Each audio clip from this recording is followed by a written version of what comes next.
Coca-Cola Zerg. Unranked again, by the way. Okay, so today there is a new map pool actually on the ladder. The ladder is not reset in terms of points, but there are new maps. So I just banned the most because in this ladder pool there will be a lot of new maps that are pretty non-standard, I would say. So I just banned the most non-standard maps, and yeah, this is what we get right now. So I guess I will just continue until the ladder resets, right? So nothing will change for now. We're gonna play our 1-1-1 again. Actually, have no idea what the map is, so that's classic. So the problem is that I won't have wall in my ramp, on my ramp. I'm not sure if I can wall on the... Is this fighting spirit? Yeah, could be. So actually, if this is fighting spirit, we kind of dodge the bullet, not trying to wall on the ramp because you cannot make link tight wall on fighting spirit on this position. What we will see in a moment. Is this fighting? Yeah, seems like it. Okay, we're gonna play like that.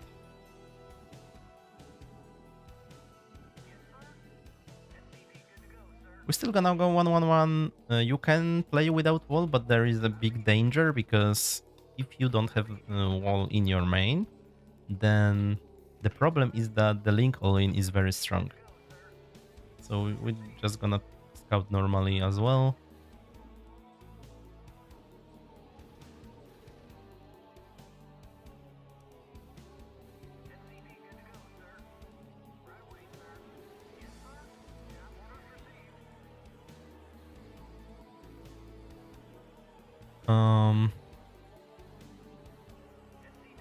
Yeah, the new map situation is a little bit weird.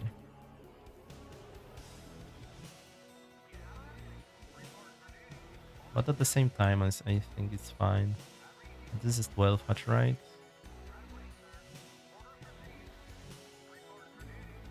We can actually cancel Marine in this position. So, you know how you have to cut SCV to make 16 fact out of 12 gas? You can avoid that by cutting Marine, which is what I did in this game. One Marine is always useful because I want to be able to fight the drone, scouting drone, if it comes.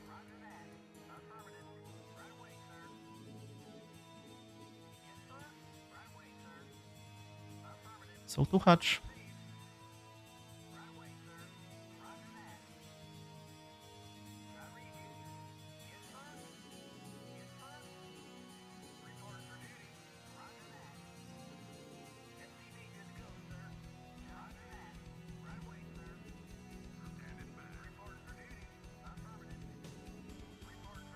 In this game, we're gonna go CC before port.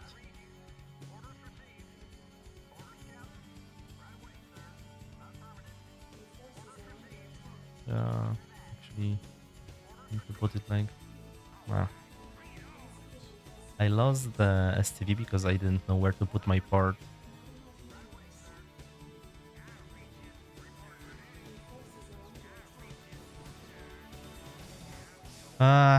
Okay, I thought that he...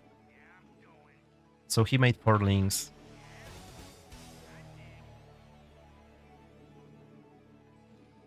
That's very annoying. Very annoying. Insanely annoying. We're actually in bad shape right now.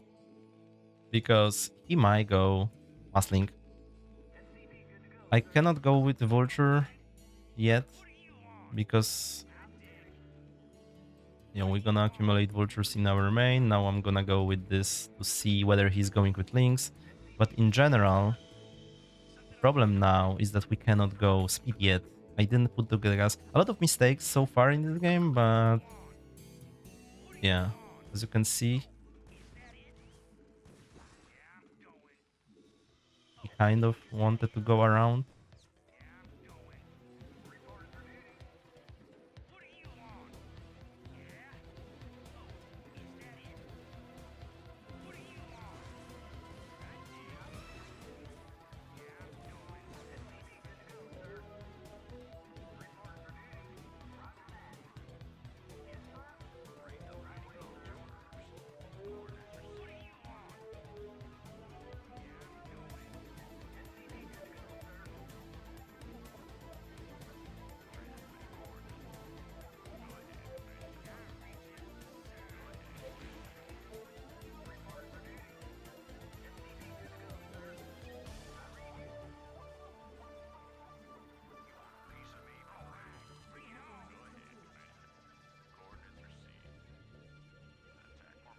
Those are already mutas morphing, probably.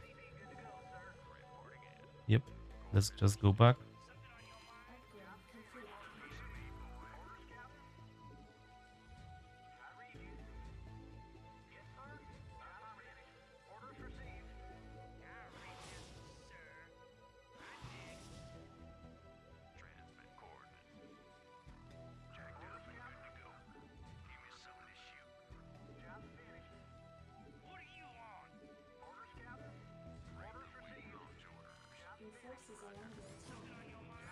Wow, really? Made links? That's so... Oh my god, that's so insane. Actually, that he made links. Why would you do that? So allinish. Why did you make links? Doesn't make sense. It's so tilting as well. Because this is such a bad play, but he got away with it. Well.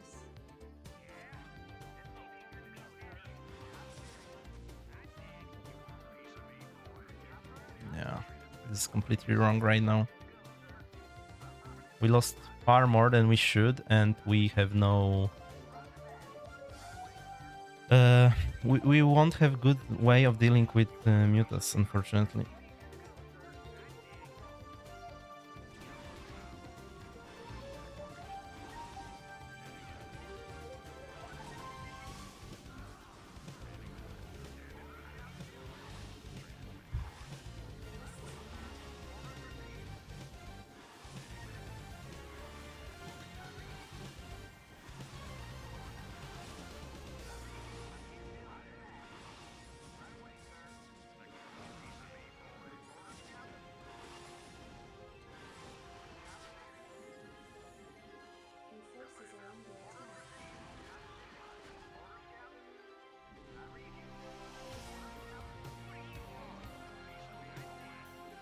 Okay, more mutas.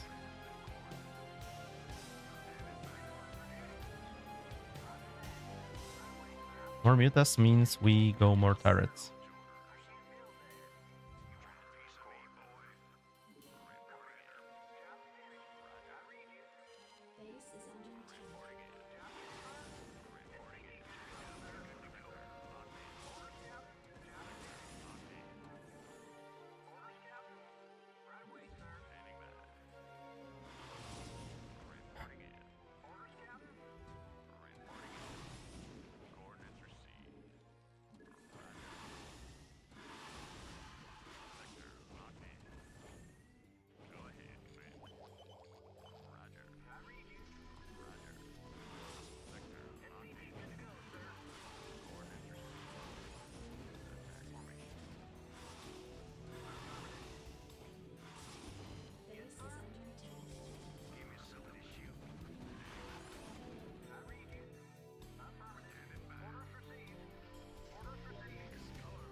Yeah, that was so stupid that he went those links counter while I had my...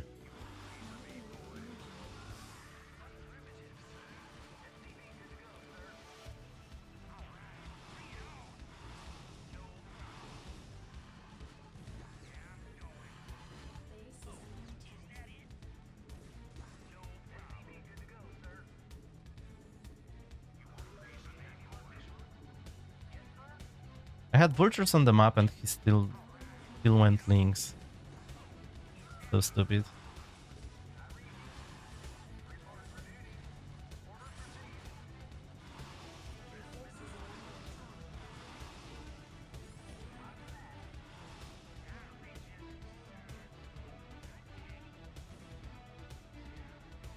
Okay. Yikes. Let's see the replay. Yeah, so I completely don't respect such play from people, although it's my fault and I know that, but it's still think that they are doing something that is stupid and shouldn't work, but because I made like something... I just didn't anticipate them being stupid, basically. And it turned very badly against me, right? Because... So what he did was... I think it was over here. I saw the links though, so it was totally my fault. But so he had only like 3 mutas over here, and he used them to chase my vulture away from my base and then attacked with links. Which is so tilting because my bunker should be up.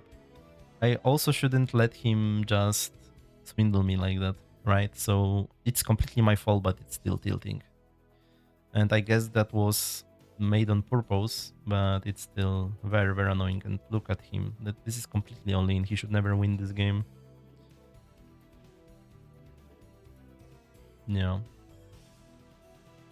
Well, like I said, that's completely my fault.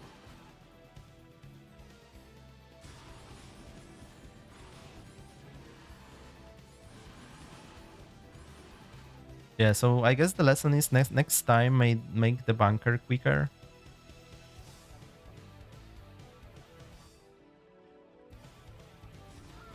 Yeah, because in those kind of games, all you need is some kind of stabilization, and then most of the times you win because they have nothing after they have to all in. Look how wounded those mutas are. We were really close to actually defending that, even that we made so many mistakes, right? So it was still kind of like it was totally holdable. It was just yeah, the issue was that I needed to be a little bit more precise. Well, but I wasn't, so I lost. And that's it. TVP on knockout.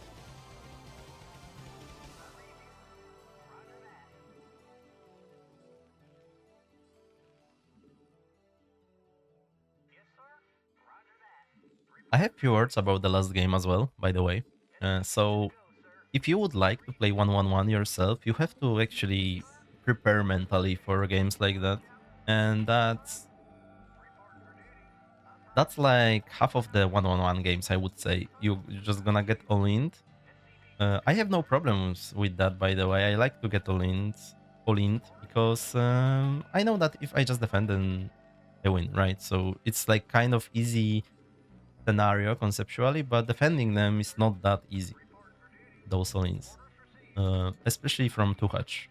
That's why, by the way, the 2-hatch is such popular build right now, because back in the days when 1-1-1 was so popular, 3-hatch builds struggled with dealing with 1-1-1. So, but 2-hatch have a lot of options, a lot of different like burrow plays, mass links, hydra, like everything. You basically need a lot of experience as well to be able to fight that. Okay, but let's go back to this game. So we play versus Protoss. We're gonna go our usual barracks near the ramp.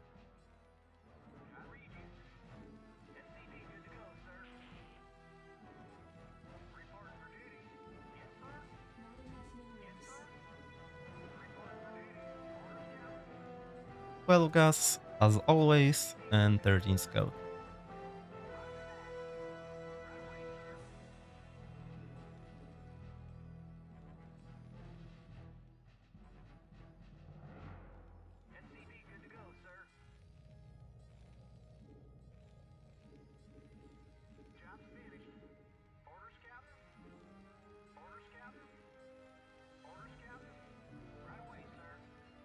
So what I did there with this FSTV shuffle, I wanted to make sure that I'm mining from individual patches with every SCV. So SCVs are not overlapping.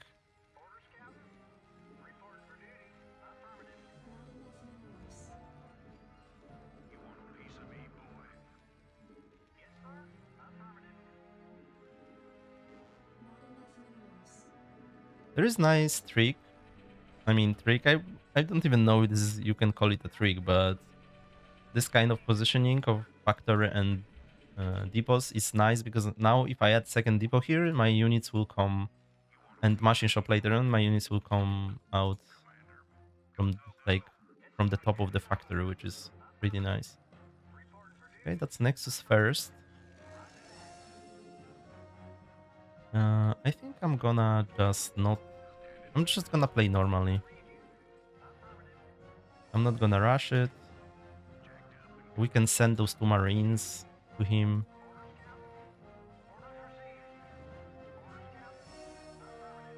So that's crossbone. Normally, I would rush this guy with SCVs, probably even in such position. But let's play it more in like a principal way.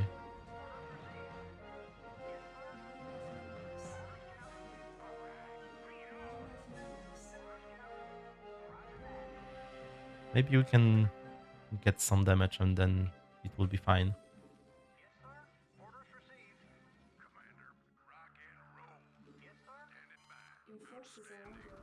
Yeah, pulling is already some damage.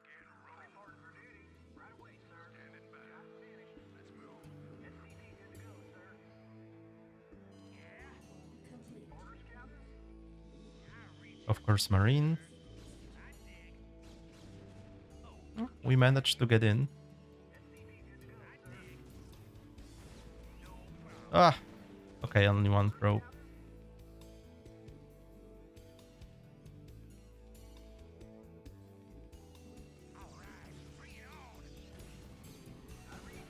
Okay. I mean, sure. That's nice observation, you can do that, but I'm just not gonna kill it and like what? I'm gonna lose minerals for that.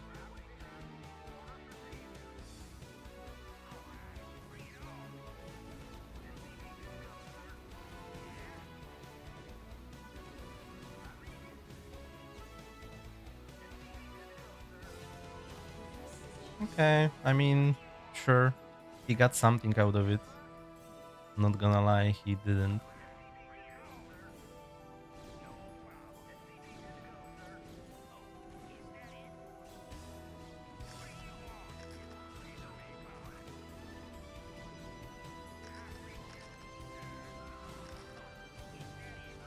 In those situations, most important is to keep making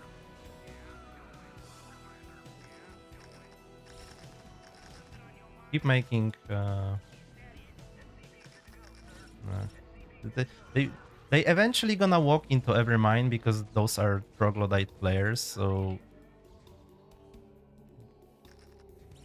yeah.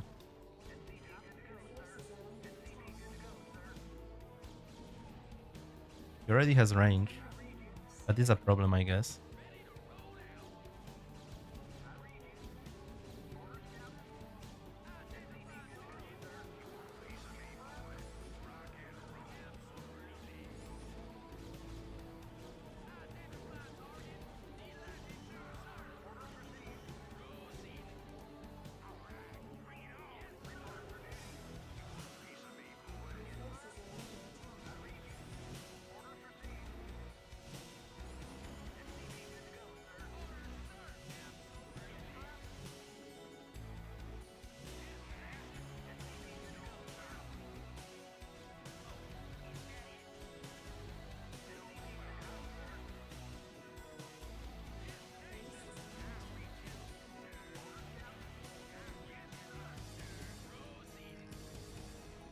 Wow, we're gonna lose.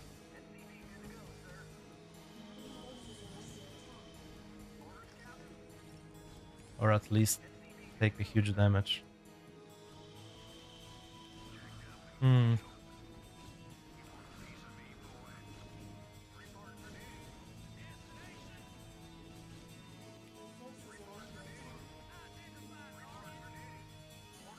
Hmm. Yeah, that wasn't so bad for us. But I think we still have a lot of SCVs, so we can play this out.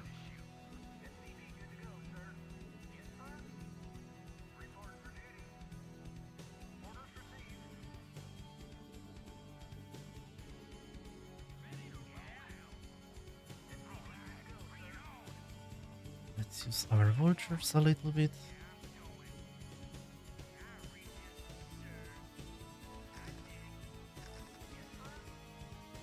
Yeah, that was surely a lot of damage, but I think it's playable.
Oh my god, what happened to this tank?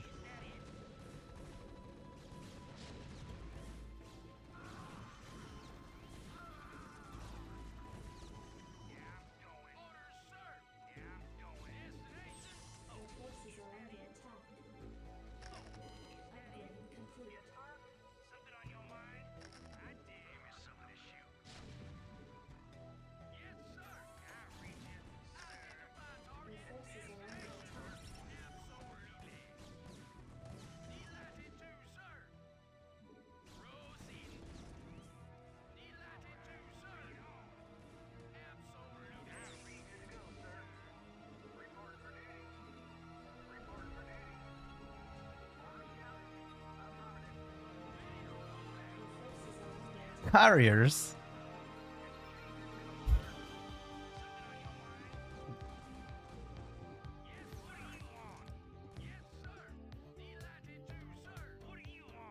Carriers, and of course...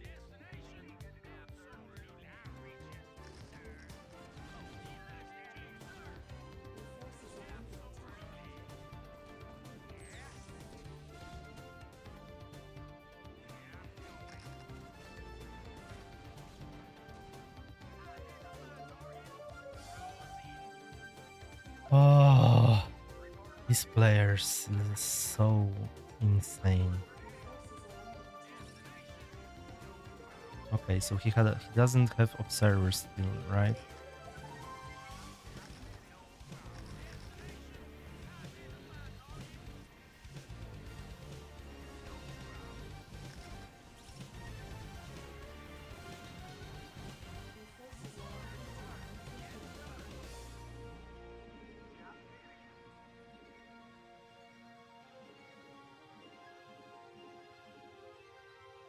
Wait, what did I do?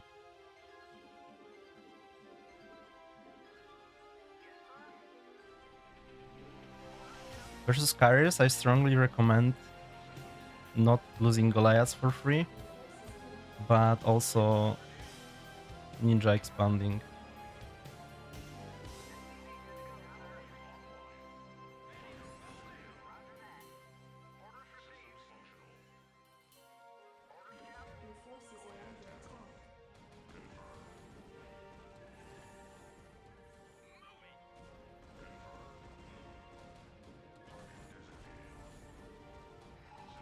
How many carriers does he have already? What the fuck is that?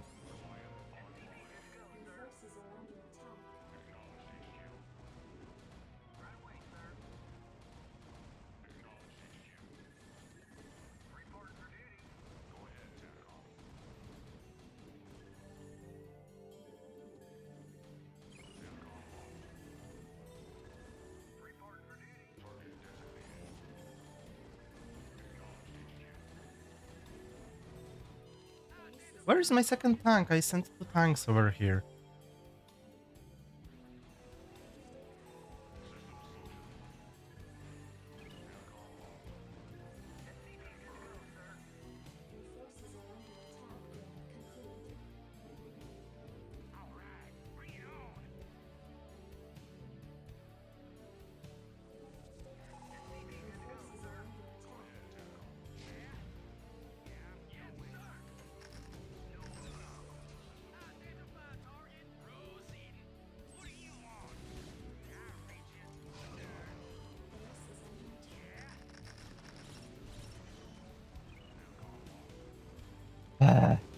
He was still here. I didn't scan for that.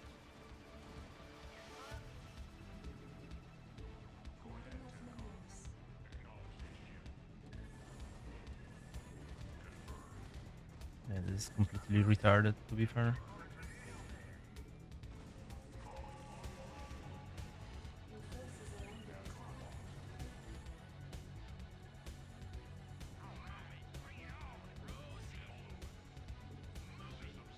Yeah, him having the fort base is too much, I guess. It was still fine. Up until he didn't have fort.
course, the last resort, of course.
Fucking piece of shit.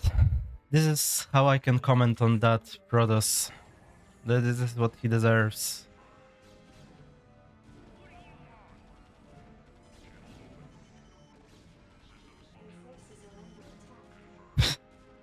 How he does it? How does he even have so much money? Like, I don't get it. Yeah, Nexus is everywhere, of course.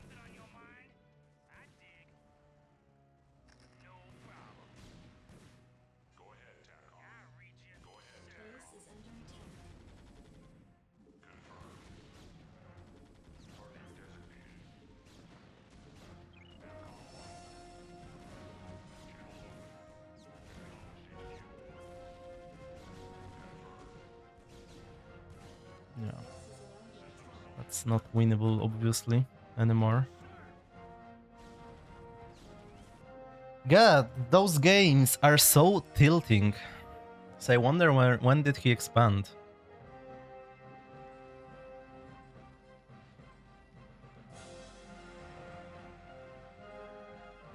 I can't with those players. I'm laughing right now, but I'm fuming inside, actually.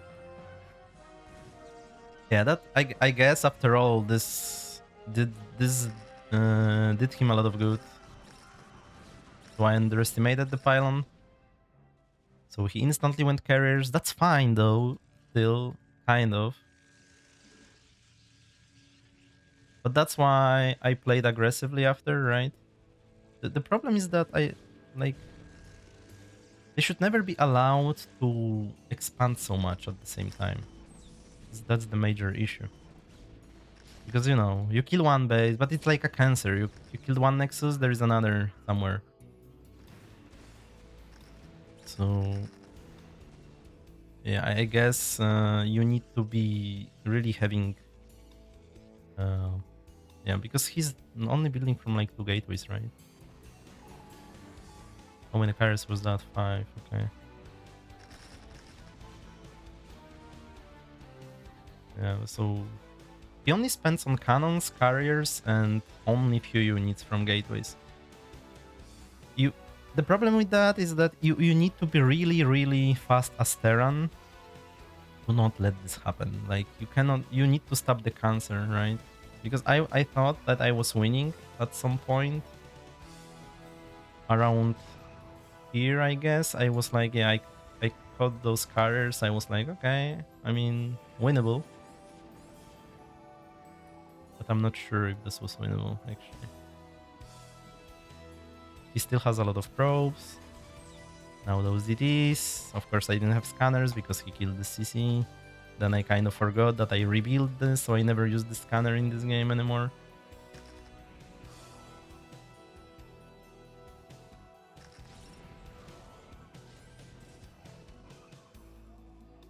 So he's on technically on one base, but will be a lot of bases soon. Yeah, it doesn't look that bad, but I completely lost track of those carriers which went to kill this base. Now it's over because now I don't have income, obviously. I didn't even manage to kill this. All the units. Yeah. So the lesson is to just be sharper in the opening. Make the bunker quicker so the goons cannot harass you like that, because the whole game was decided in this moment. Of course, I had my chances after, but I allowed him to expand too much, I guess, as well. So a lot of problems in general in my play. I should, yeah, definitely next game when playing player like that. This is probably, I don't even know who this is, but not very respectable player for sure. Next game, just make sure you have mine in every base, patrol with vultures, don't let him expand, because this is what they do. They kind of cannot play the normal game, so the more normal the game you will make for them, so like they will have to fight for their expansion instead of just sending the probe and building an extra million cannons, the more they will struggle. So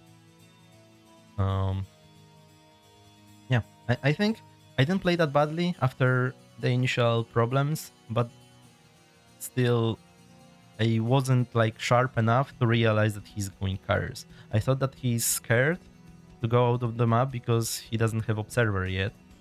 Because I saw, I obviously saw the 3 o'clock base, then the mineral only, and I thought that, okay, he skipped robo for all that, but he actually went carriers behind that.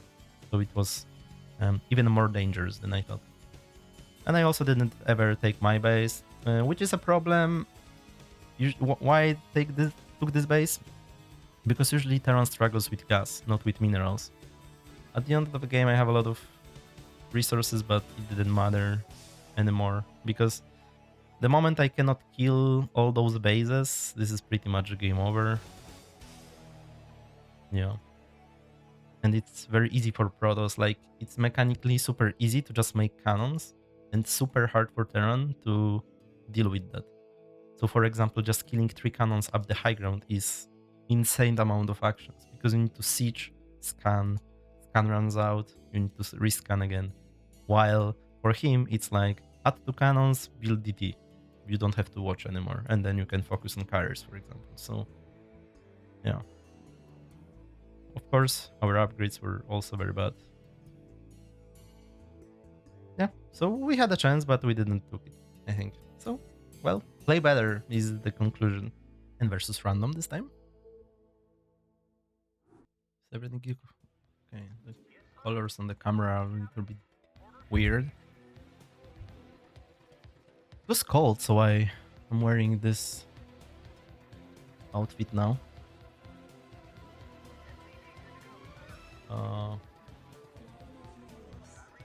Okay, we need to calm down, guys. We are still tilted after the previous game. Actually, it's funny to me, like how consciously I am. I know that I shouldn't rage on those videos, but at the same time, it is like my true nature. You can see more of it on streams instead of videos. So I cannot help it. I need to insult them, in some ways. This is just disgusting.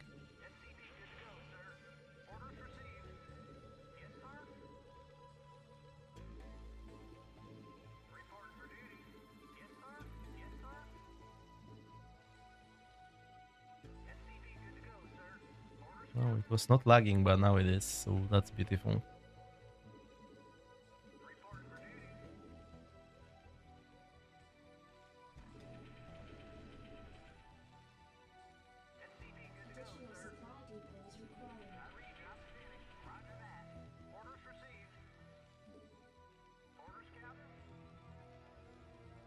It's random, so we need to play like versus Protoss, of course. Protoss is the biggest threat at the beginning. Of course, things like 4 pull, 5 pull, 9 pull also are very threatening, but you cannot do much about them.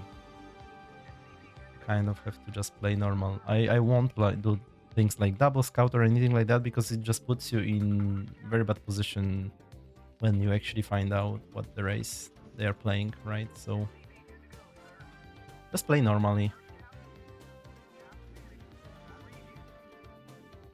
That's my strategy versus random. Actually, versus random, the thing with them is you are not gonna face them in any tournaments. Okay, this is Protoss, so that's nice to know. So you are not gonna face them in any tournament, or not usually, actually, like at least. So the thing is that you don't need to have super like good strategies versus random, because most of the times uh, you're just not gonna play versus them.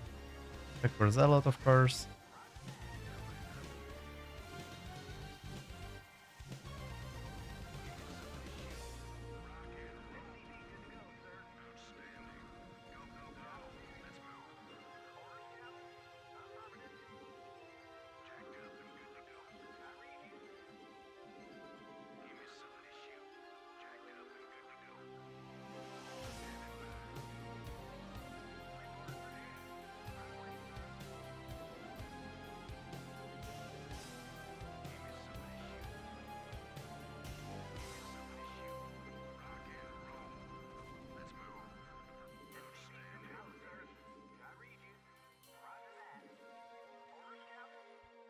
And around 3:30, you should come and check the CC. The goon is coming out 3:40, something like that. The second goon, I mean.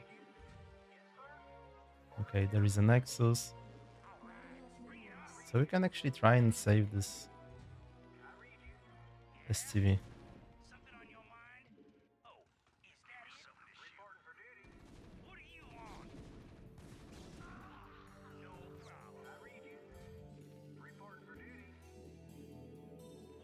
This is something they will often do, where they trade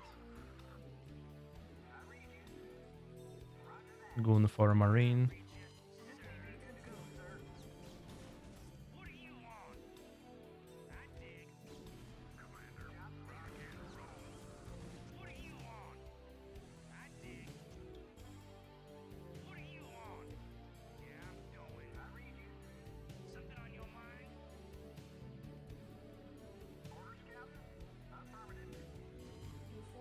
Oh, no.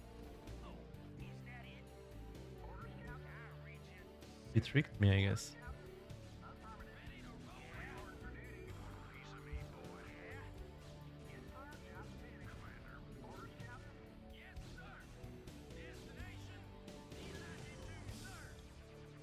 Yeah, I'm not playing sharp at all. Now I didn't make tank. I need to focus more instead of talking, because it's actually getting pretty annoying to lose versus those players who I shouldn't lose to.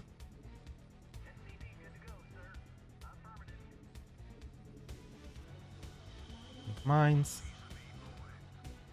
Yeah, even my hotkeys are not set up correctly.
Why these are not coming?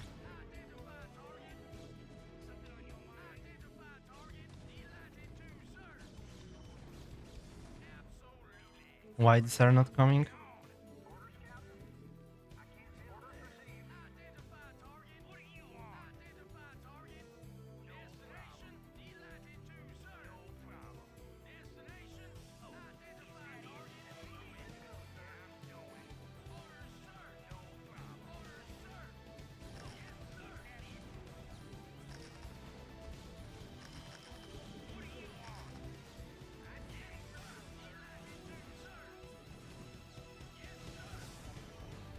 Insane. Still got it.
Yeah, a lot of gates, which means we probably gonna take our expansion.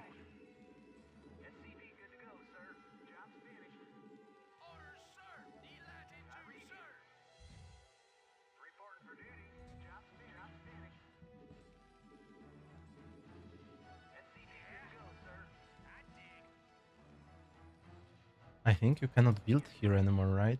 Yeah, look how nice they made this map for Terran.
As you could see, we had a lot of money, but we spent it all.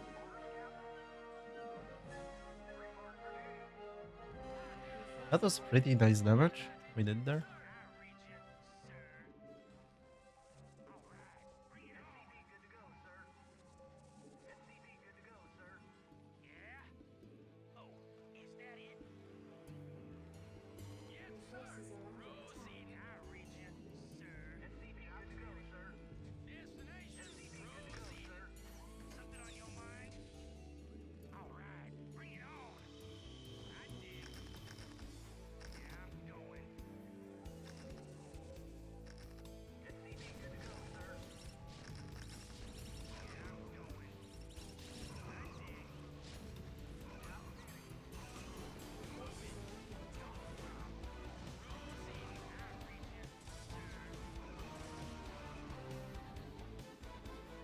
It would be nice if I had those vultures in the fight.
GG.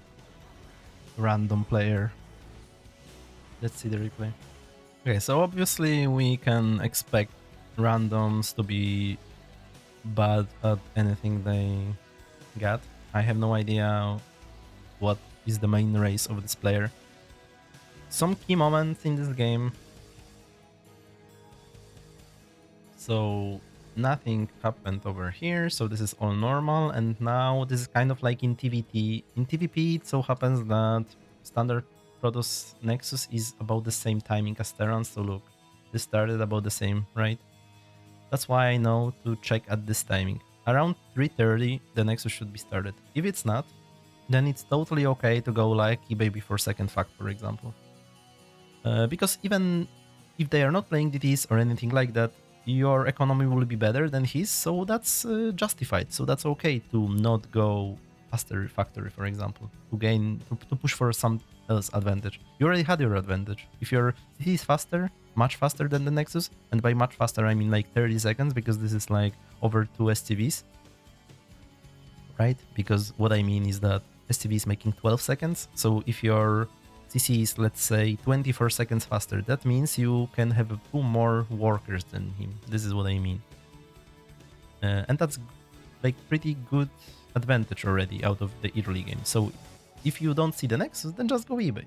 Accept that you are not gonna go with any vulture pressure or something like that. Just go eBay, make the turret, and play from there. And then add second factory and transition to normal 5 fact as always.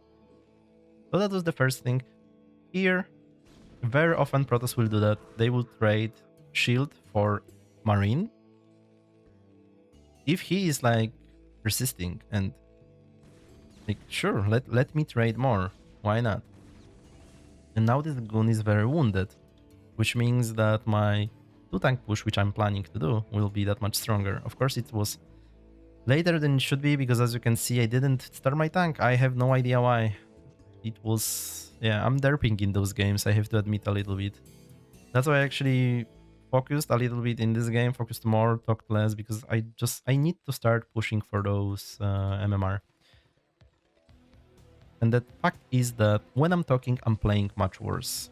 Unfortunately, I'd like to be the other way, but I think I can explain everything I did in the replay, so it's not that huge loss of value, and I will still also mention some things, right?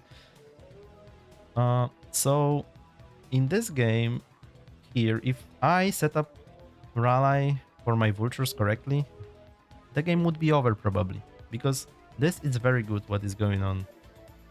Because some accidental probes are dying. He is not mining obviously, so that's also pretty big factor. Yeah, probes are dying as you can see. And now if I had 2 more vultures already here, I could keep pushing. Those 3 goons would not stand a chance versus 2 tanks, marine and 2 vultures. They would have to go back, potentially getting me even more damage. So for the series, I guess it's fine that I didn't kill him there, but normally I should be able to kill him. But now look, every time Protoss is defending a push or reducing the tank count, they kind of know they can expand. And this is what he did immediately, right? Immediately after the pressure was over, he went and put down the nexus, which is fine, which is good.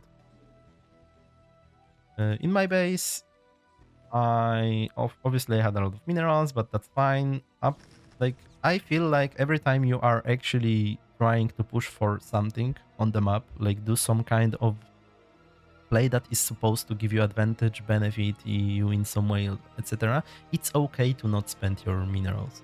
It's never okay not to produce units, never, but it's okay if you float.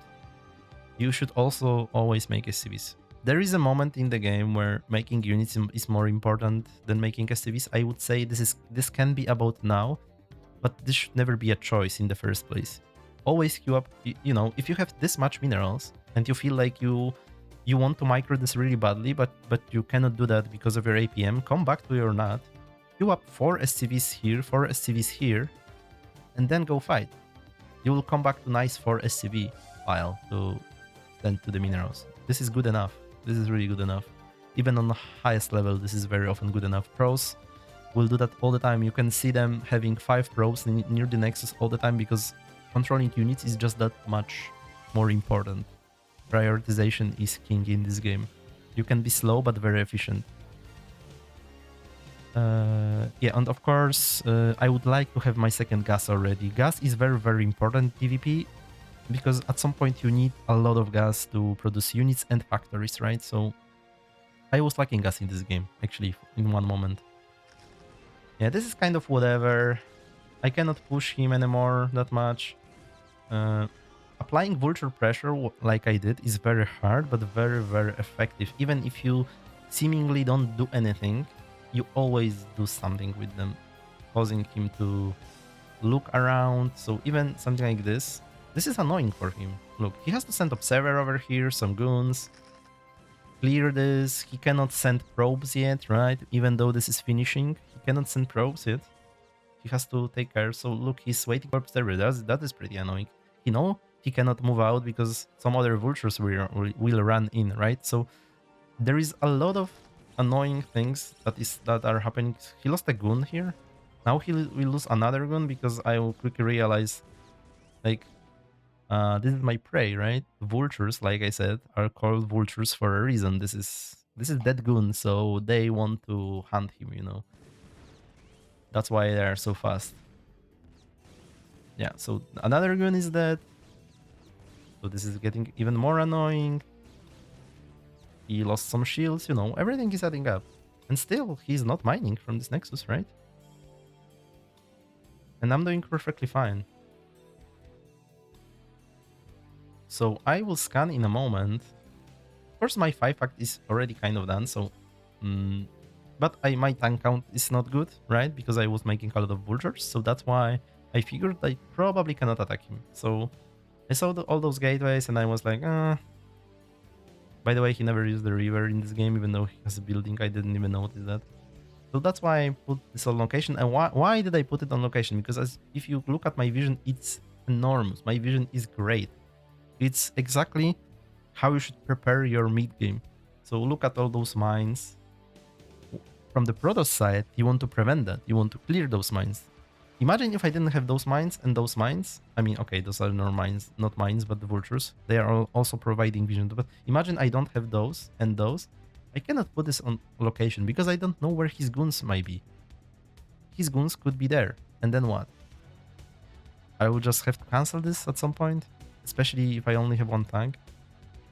You know, that would be a problem. But since I have, my production is ready to go and I have vision, I can put it down on location and prepare for his attack.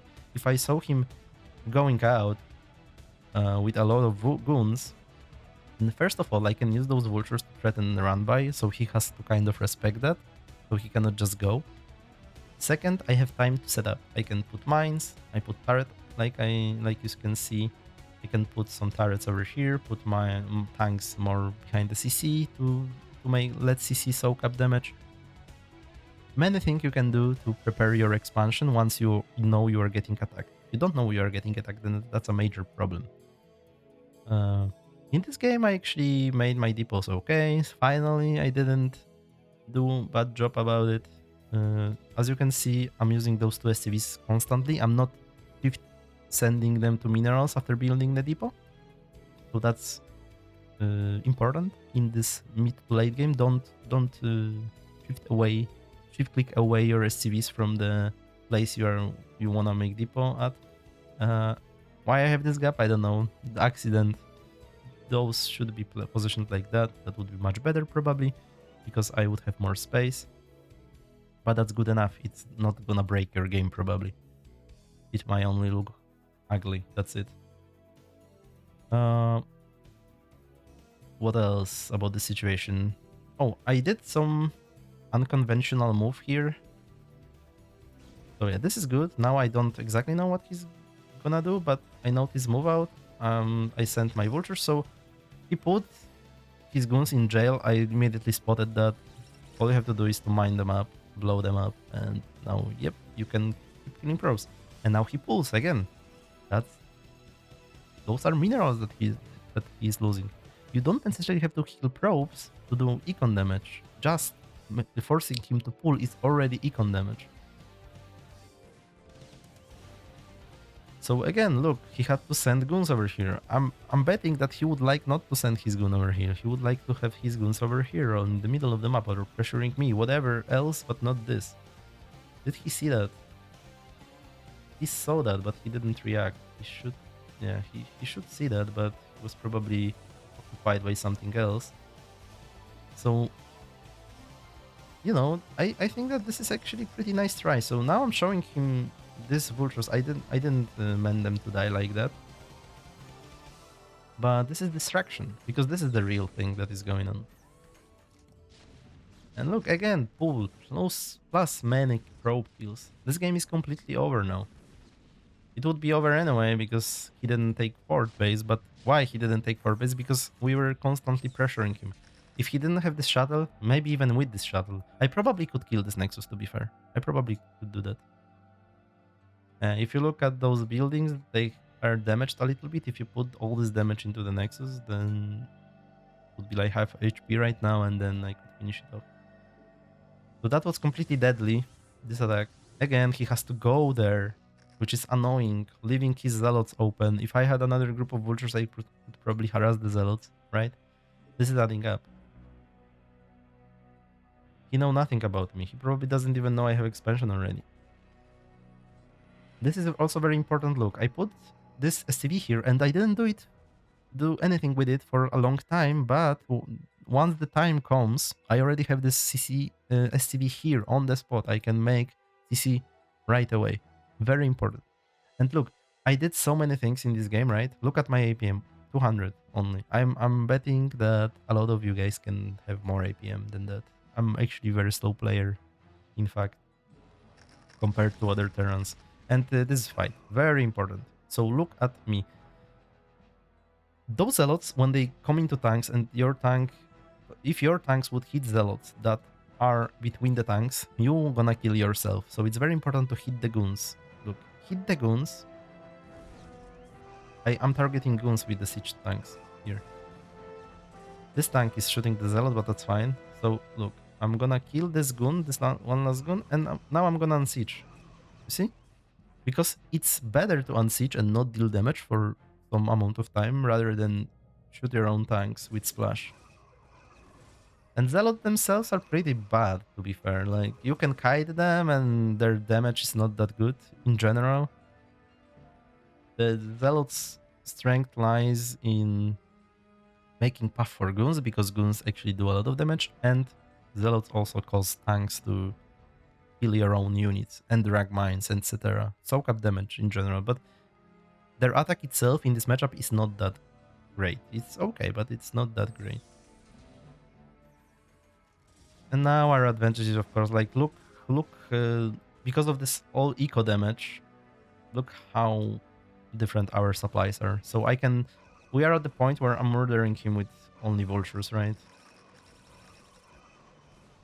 Yeah, so I think that's it about this game. There is nothing more interesting than that. I realized he has nothing, so I took tanks and just killed him without the siege, because you can also always get some style points for killing your opponent without siege in this matchup, right? So that's why. This is a new map which I banned. So I don't know why we are playing on it. Okay, that will be interesting. I have no idea how to play on this map because I never did it. But okay. Sure.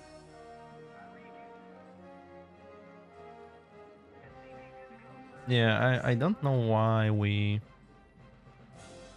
I guess the bans don't work for some reason. It was like that in the past, so I'm not surprised. I just didn't expect it. Okay, so what do we do? Let me do this. Yeah, I have no idea what to do. I think there is a scanner.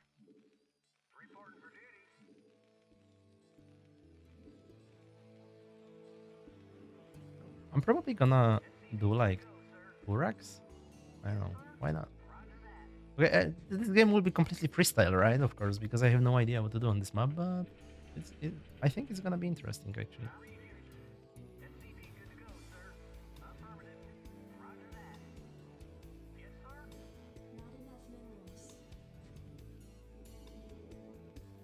I'm sure you can start with Atrax over on this map.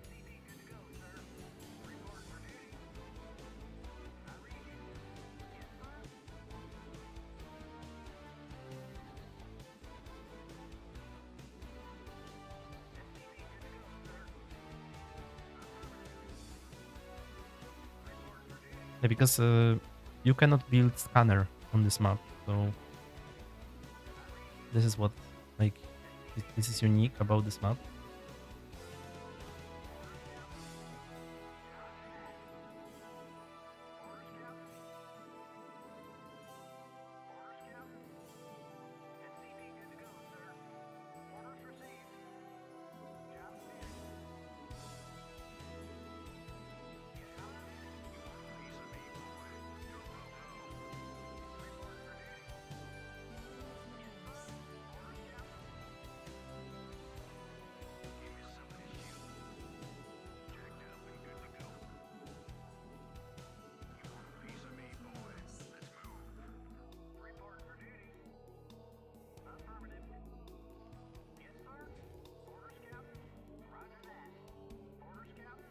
Okay.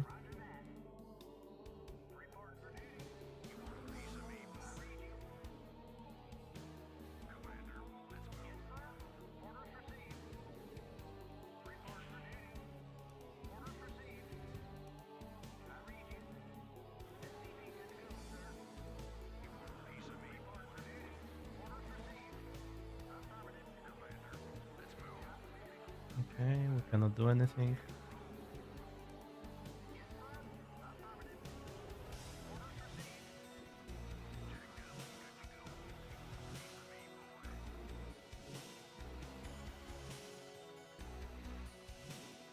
Okay, let's just kill this. Okay, we won't be able to, but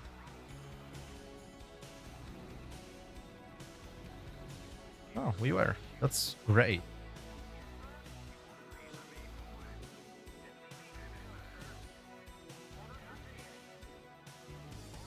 So there are only 9 patches in the main, so we don't need more than 9 SCVs by the minerals.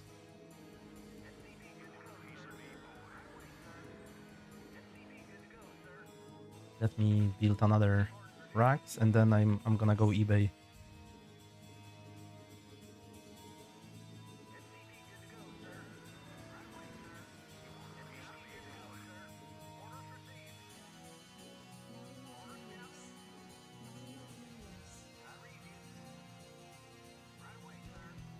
Yeah, so there is the scanner you can take if you want.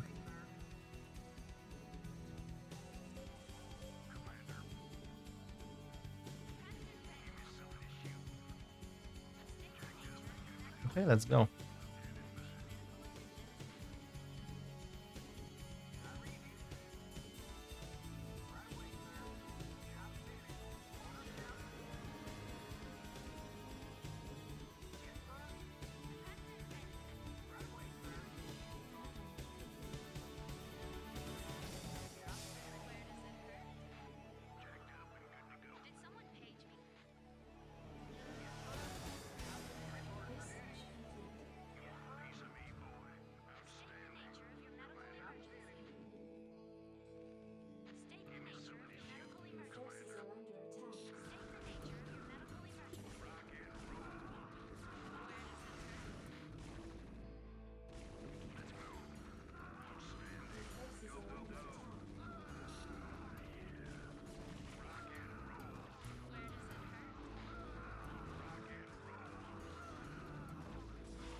Aye, aye, aye.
Five. Okay, let's go.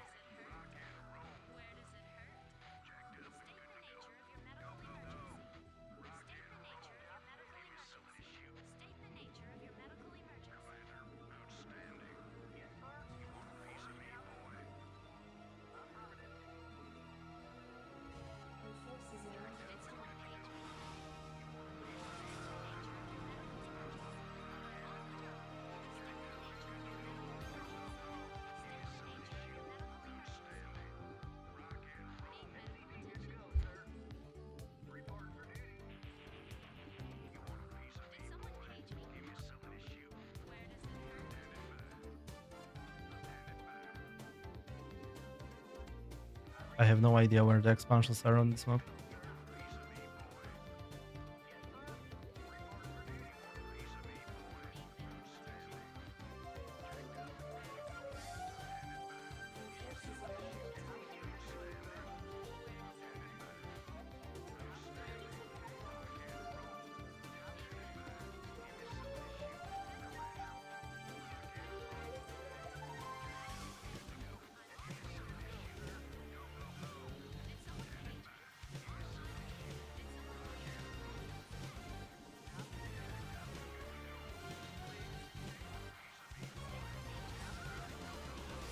Motherfucker.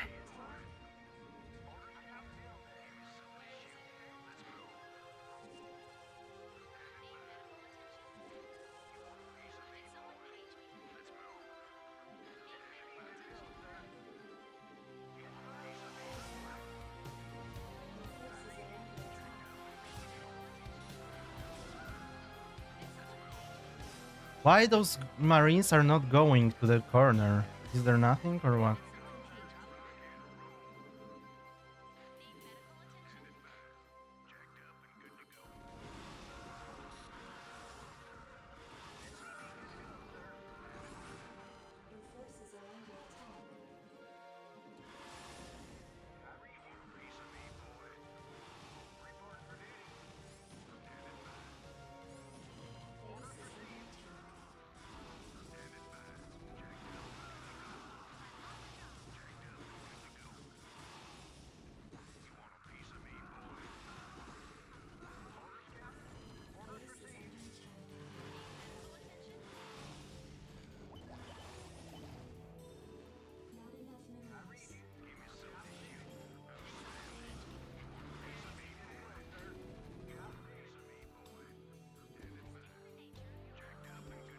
Yeah, I have no idea where the expansions might be.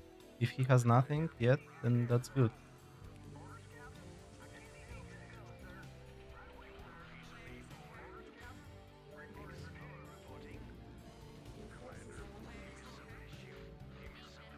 Because we have vessels, so that should be good enough. Oh. Oh my god, he's going ultras. It's not good enough. It's not good enough at all. I thought he's going guardians.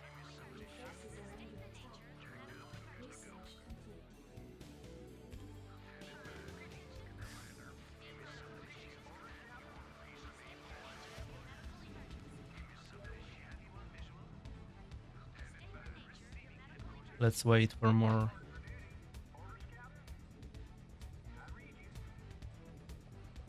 I didn't see his Evo chamber.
Where he has expansion? Is there something here? Oh my god, of course there is something here. The only spot I didn't check, right? Because how else would this function? Oh my god, he had a burrow. Insane.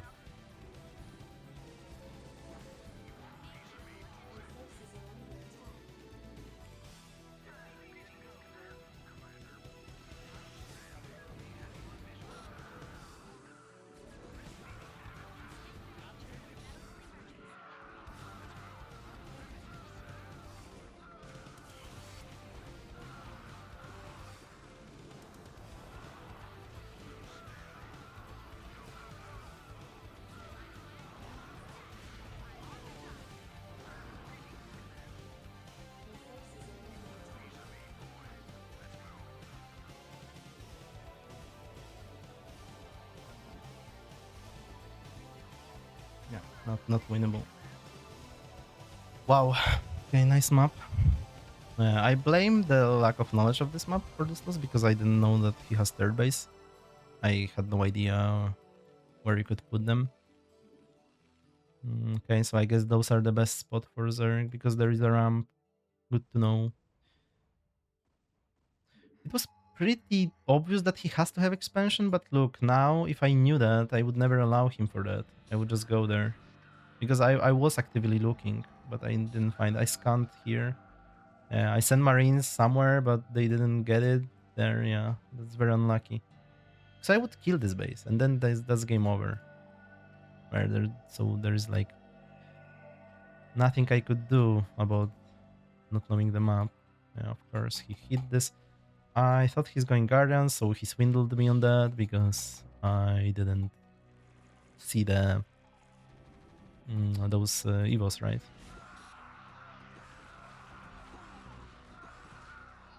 Yeah. So he kept going around. I didn't have this bunker set up on time, and in general, the game was okay. Strat was okay. I just didn't know about that. If this is dead, then I win. If not, then I lose. Simple as that. Okay, the same player, I think. This time normal map. I'm gonna play 1-1-1 now. For sure. This player loves his mutalisks, so yeah.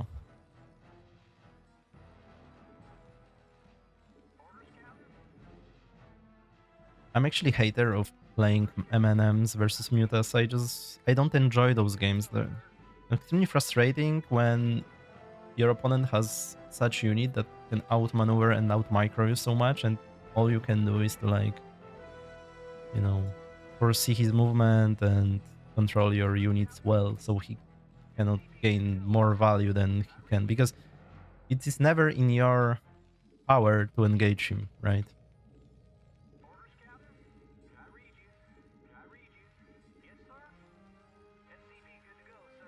That's why I play 1-1-1 mostly, by the way. There is one problem only. I have no idea how to wall on this position. I think this is... yeah, probably this is what they did on this map to allow you to wall. So I'm gonna use that, of course.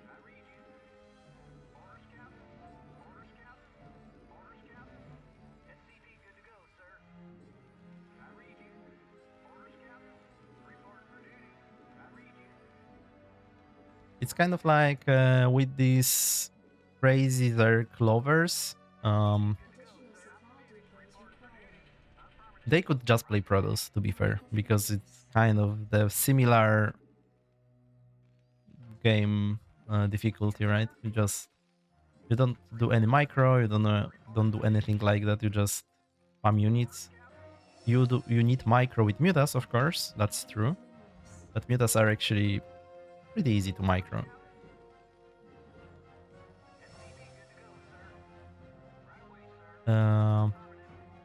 And on top of that, microing mutas is like the skill that Zerg could learn to get better.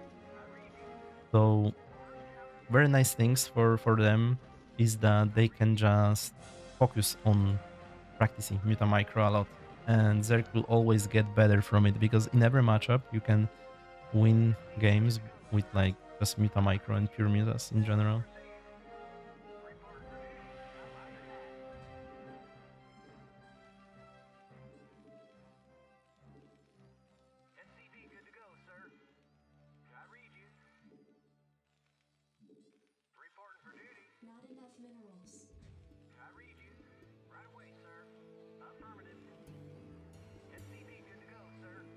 So I again cancel the Marine, the trick I already told you about in one of the previous games.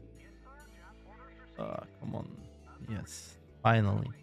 SCV spawned on the right side of the wall. You have to be still careful, because wall is not giving you immunity versus 9-call. You need to be able to repair it on time. Okay, he's top left.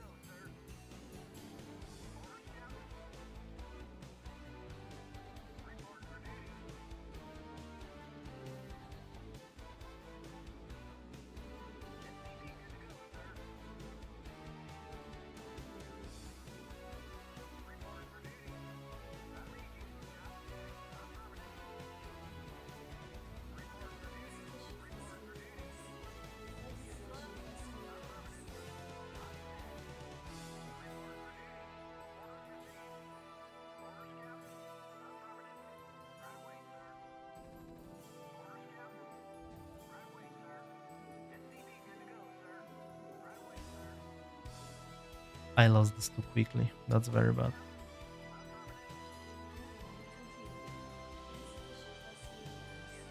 I'm gonna go speed into second depot.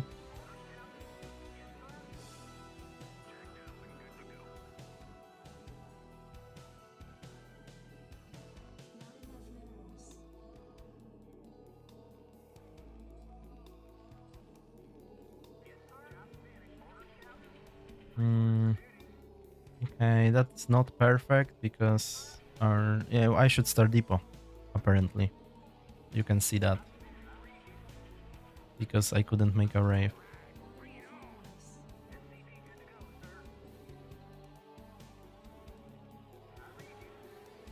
We can actually throw another depot down, I guess. Even if this is gonna finish. Because we need to do something with our money anyway.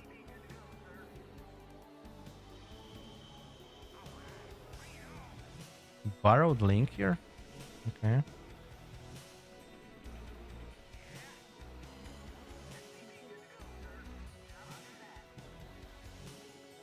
So there is very high chance we won't be able to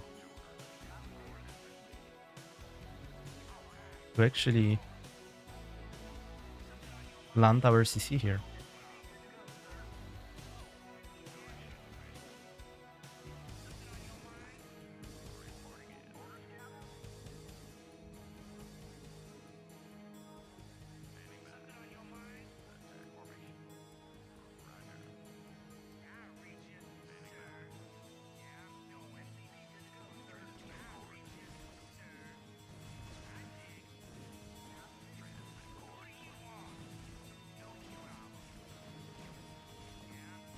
Wow. And really play it out like that? That's crazy. That's crazy. Man, this guy is good. I have nothing else to say. This guy is good.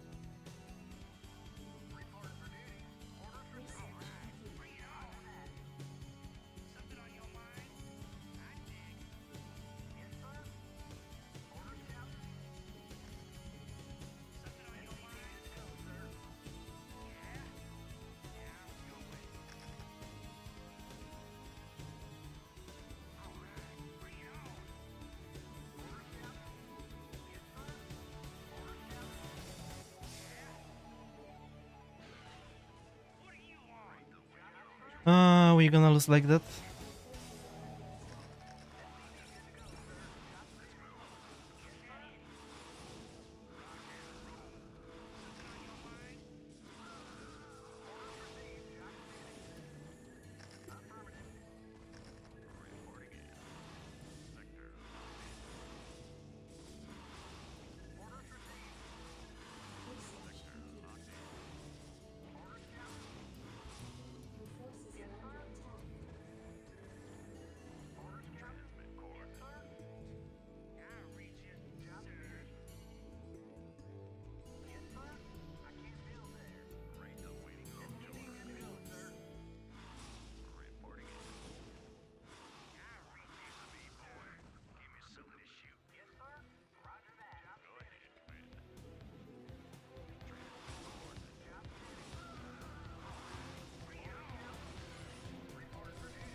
My god.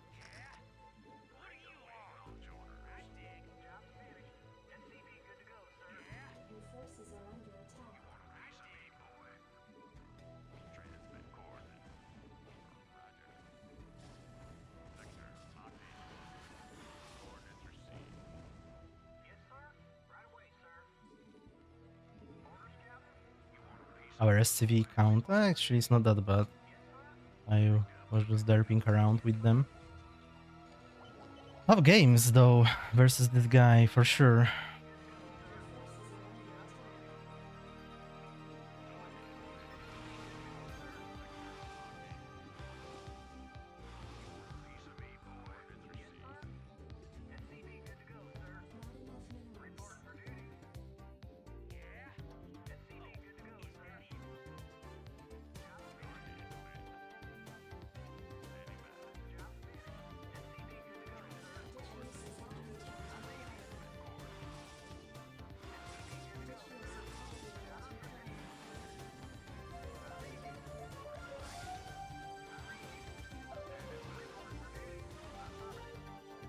Fuck, I didn't start the vessel.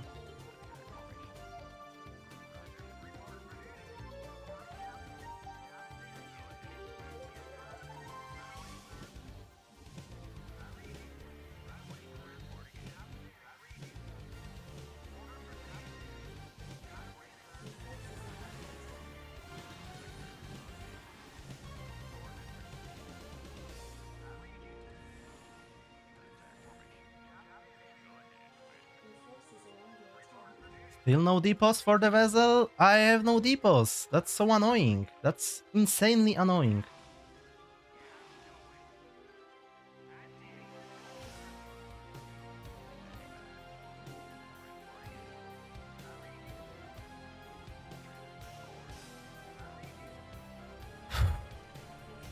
I'm gonna die from cringe.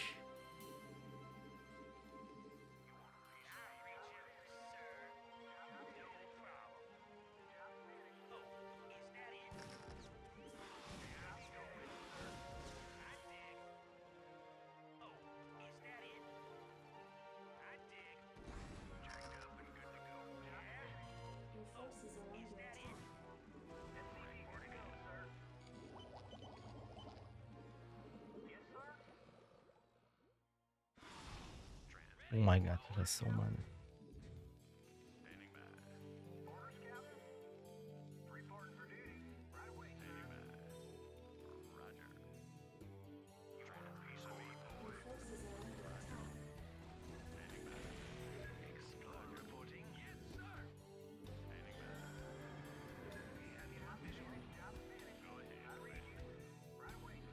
Nice turret defense, by the way.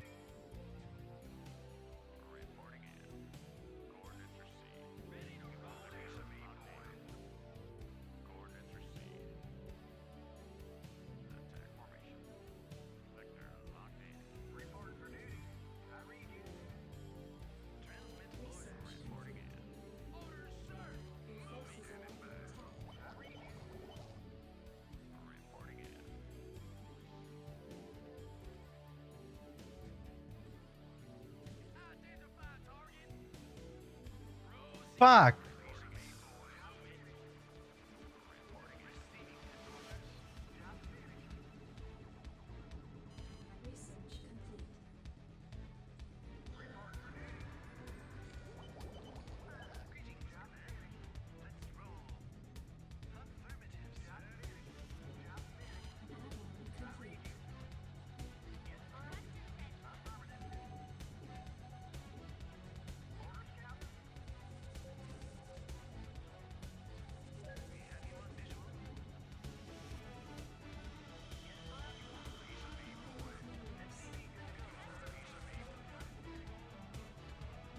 Actually, he's far away from ultras.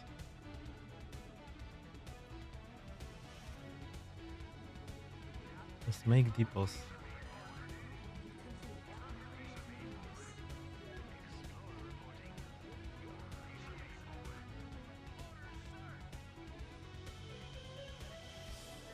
I would like to make restoration, but I don't know if I can.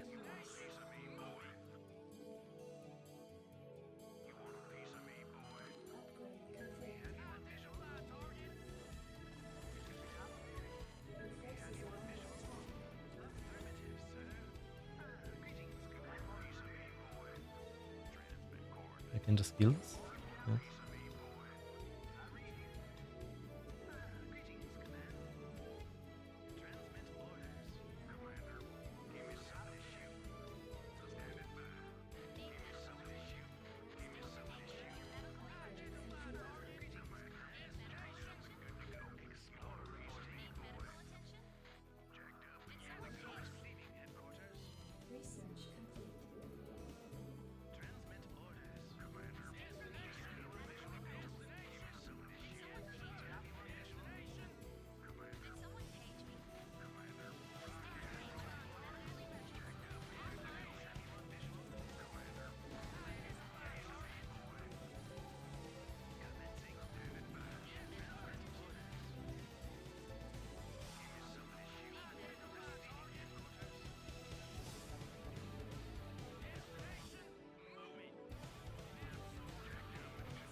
My mana is too high for sure.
Get the fuck out.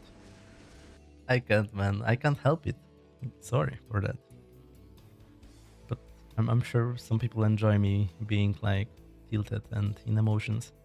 Anyway, uh, that was a nice turret defense.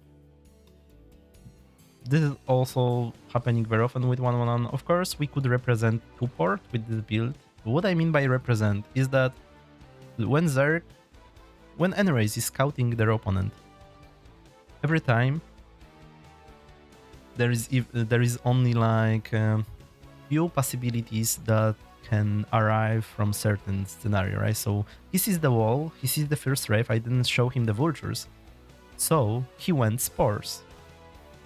That's very bad for him, obviously, right? Because of that, I had very nice head start. Of course, I also, like, he could be so much annoying, like, if he burrowed ling on my CC spot, that would be tragic. But he didn't do that. Or, okay, he misplaced it. Oh my god, so lucky, look. If that was here, it would be completely different game. I would have to wait for mines and, you know. So we traded vultures for some drones. He played it very well with the sunken. He knew his stuff, I'm pretty sure. Like, he was in this scenario before. And now we are struggling to defend, right? But, well, like, 3 mutas is not that much. And the funny part about it... Actually, what? You want another Evo? We'll go with double upgrades or what? Yeah, so the problem is that he's constantly trying to now kill me, and because of that, he's not focusing on taking third base. which is one of 111 strength, this contained with vultures, right? So people are really struggling when they are out of like theory, they don't know what to do.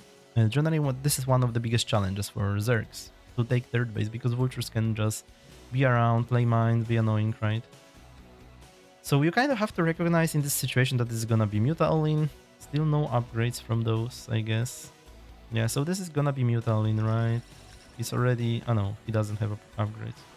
So that's why you see me putting down all those turrets. So we have million SCVs not mining. For a moment, I didn't know what happened. Yeah, I don't even know when this happened. Doesn't matter that much. Also, the raves that are out of energy, you can... because they are pretty useless against muta at this point, you can... if you are able to see some overlords with vulture on the map, you can actually use this rave to kill those overlords. So they are not... then they are not useless. And here, I didn't... I put down 2 supplies, but I needed 3. I kind of derped on that. Obviously, I need 3 because I lost 2. And I wasn't able to start this vessel for the longest time.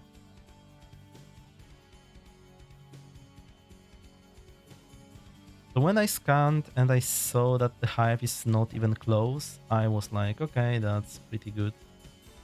Also, he has a lot of mutas, which he cannot really use because of all those turrets.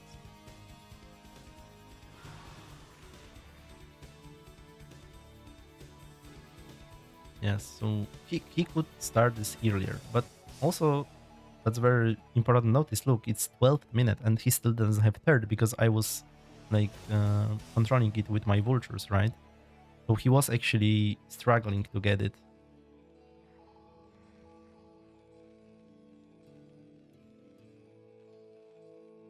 And I put this tank to the side, so now I was hoping that he won't see my move out. Let's see whether I was right about it. Yeah, so you see, I wanted to take away the vision from the ramp. So he can technically see it, but it's not that obvious. Now he sees it. Okay, I don't think it made much, but yeah. Oh my god, double. This guy's kind of crazy, to be fair. I like his style though. He's like, he's this kind of Zerg you hate facing. Like he does weird stuff. I lost a tank here on the Sunken as well. Like he put the Sunken up over here. That was very annoying, as you can see. This killed the tank, right? So that was totally worth it for him. Extended his like life for sure. Having this base already as well. A super annoying Zerg to play against. So obviously when you're playing 111, you don't have this long-term good economy and macro behind it and so on. We will start floating minerals in a moment. It is because in DBZ there will be like this moment where you almost break the Zerg.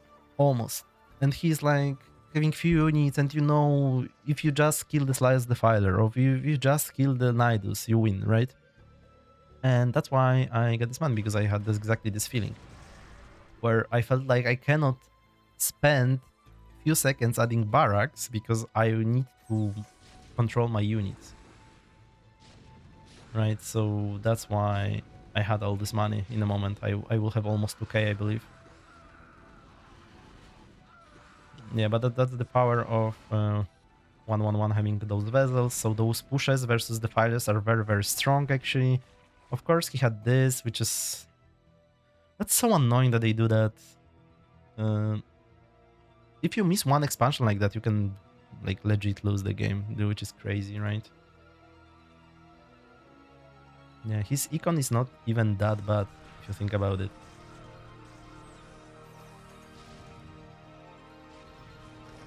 Because he has those 3 bases, pretty much. I think he screwed up by not making Nidus here, like instantly. But maybe he also thought that he needed those minerals to survive, I don't know.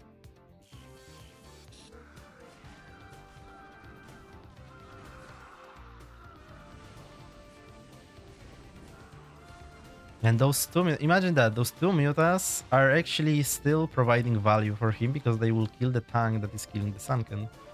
Insane.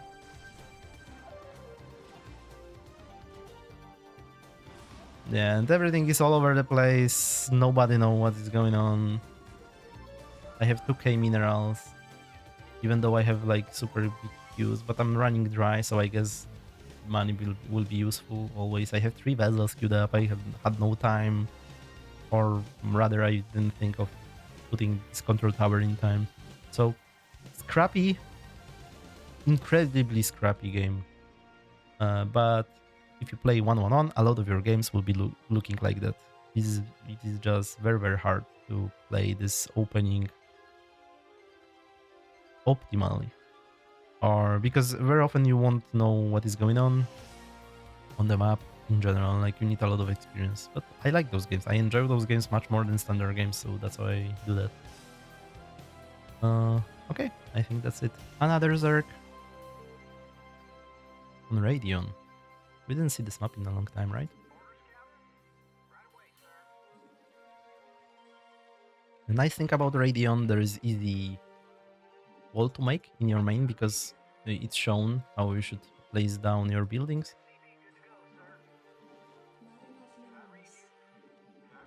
So yeah, I'm gonna show you that in a moment.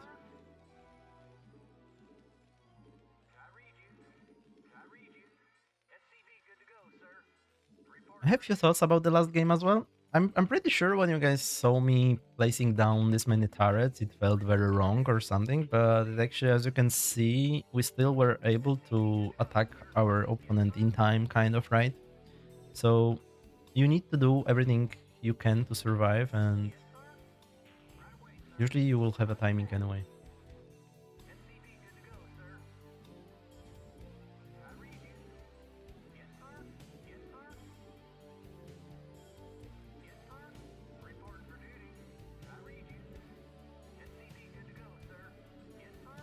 So let me play this game a little bit differently. Actually, on Radeon, I'm feeling much more comfortable doing wall openings because the wall is always horizontal. It's a little bit bad on the top positions because you cannot make like full walls, so you always have 2 holes, but you know. And maybe I will play one tech game or something. I mean, mech play. Mech game, I mean.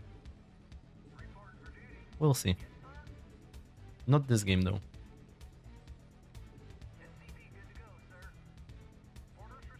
Actually, the series is kind of already getting like chaotic. Let's play even another build. Let's not play 1-1-1. I'm gonna show you a different build this game.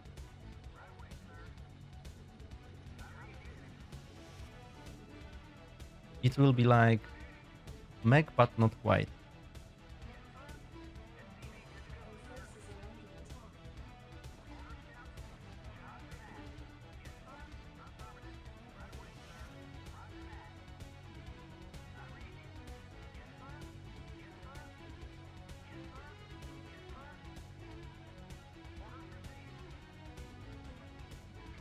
Little late factory because of our opponent harassing us, but that's fine. What I'm gonna do, at least I'm gonna try to do, I'm gonna expand without port, then go Goliaths with range to protect versus mutas, and then I will go bio switch after that. Let's see how this is gonna work for us.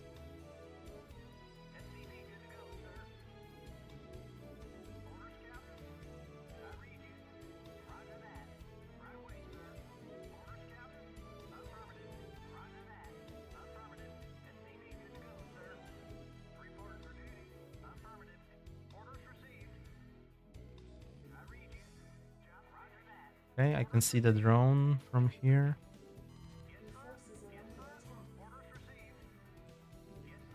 Using unhealthy SCV for building CC is not the best, but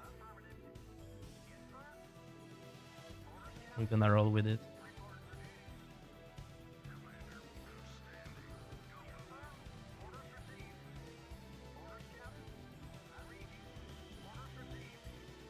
Oh! He did something that I didn't anticipate, I guess.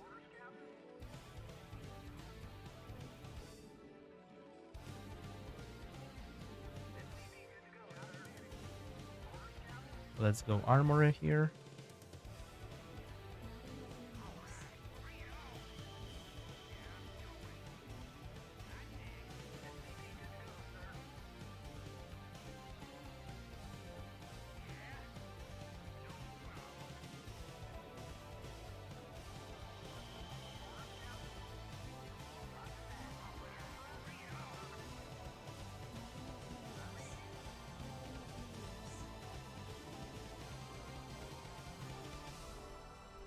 We need turrets as well.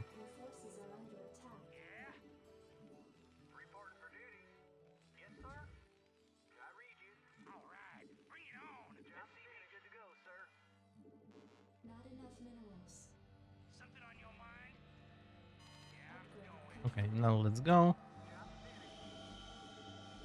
Let's start with Goliath. I'm gonna cut SCV here for the range. We need ASAP.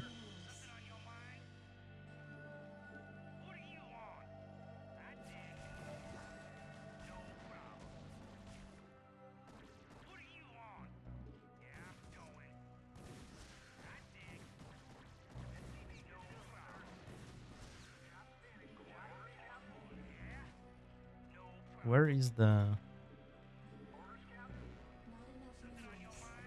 Where is the spire though? There is no spire? Okay, let's make a bunker. I'm gonna send SCV, scouting SCV. There is no spire, right? So let's not do that. Let's go siege.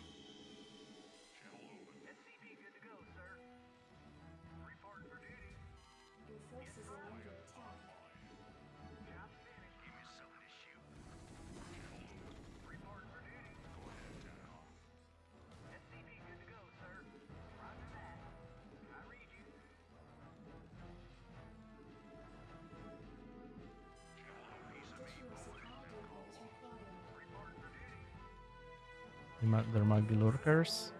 Yeah, lurkers.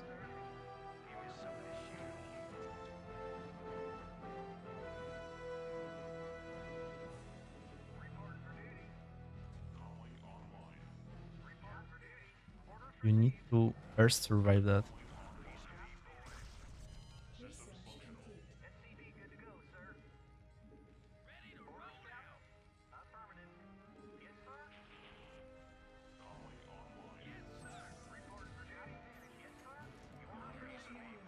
Let me make a port, because I think we're gonna play for Vessel actually. This is a pretty unusual scenario we're having here.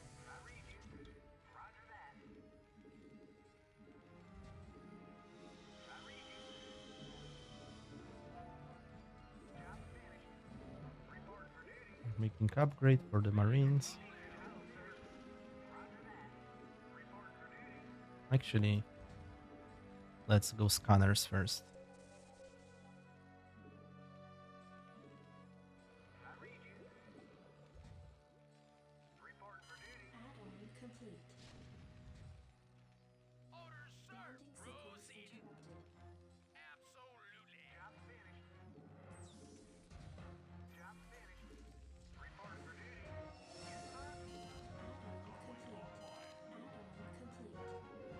Let's make 2 vultures.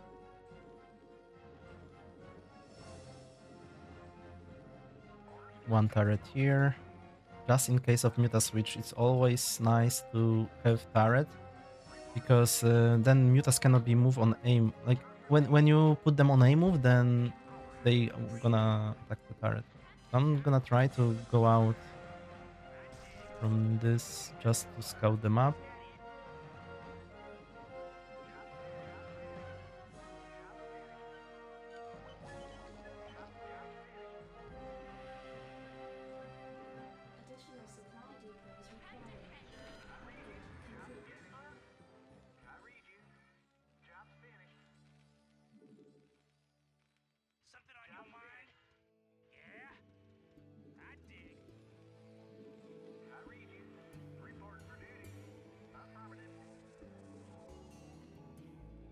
Okay, something like that. Again, we see queens, which is interesting. Okay, I don't see...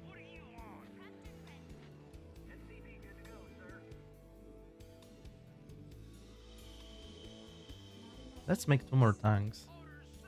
And then this is our timing, those tanks going out. Actually, we will move before that.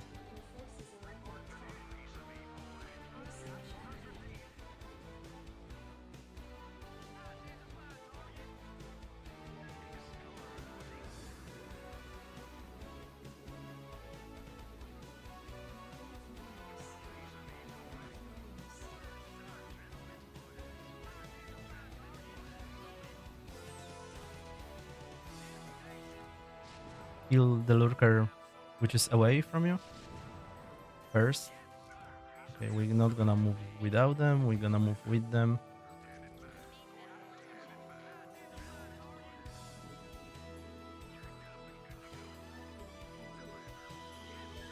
And now we can reinforce vultures as well.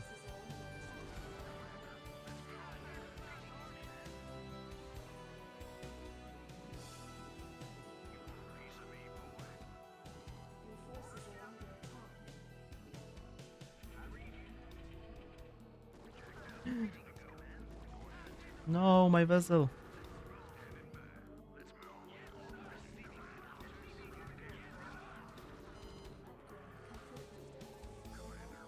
Okay, let's kill the base because it's good enough. Or not.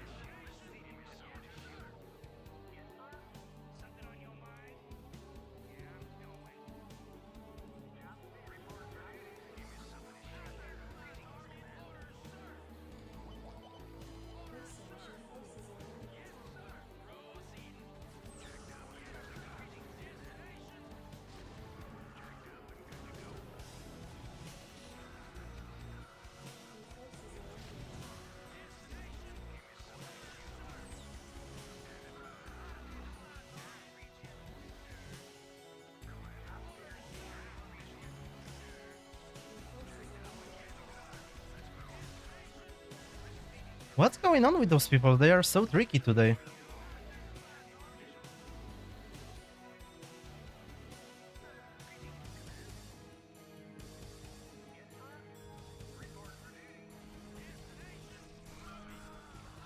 Or I'm an idiot.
would be probably better to switch to mech, to be fair, instead of rolling with this.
Why are we still in this game? I don't get it. Like, I missed some...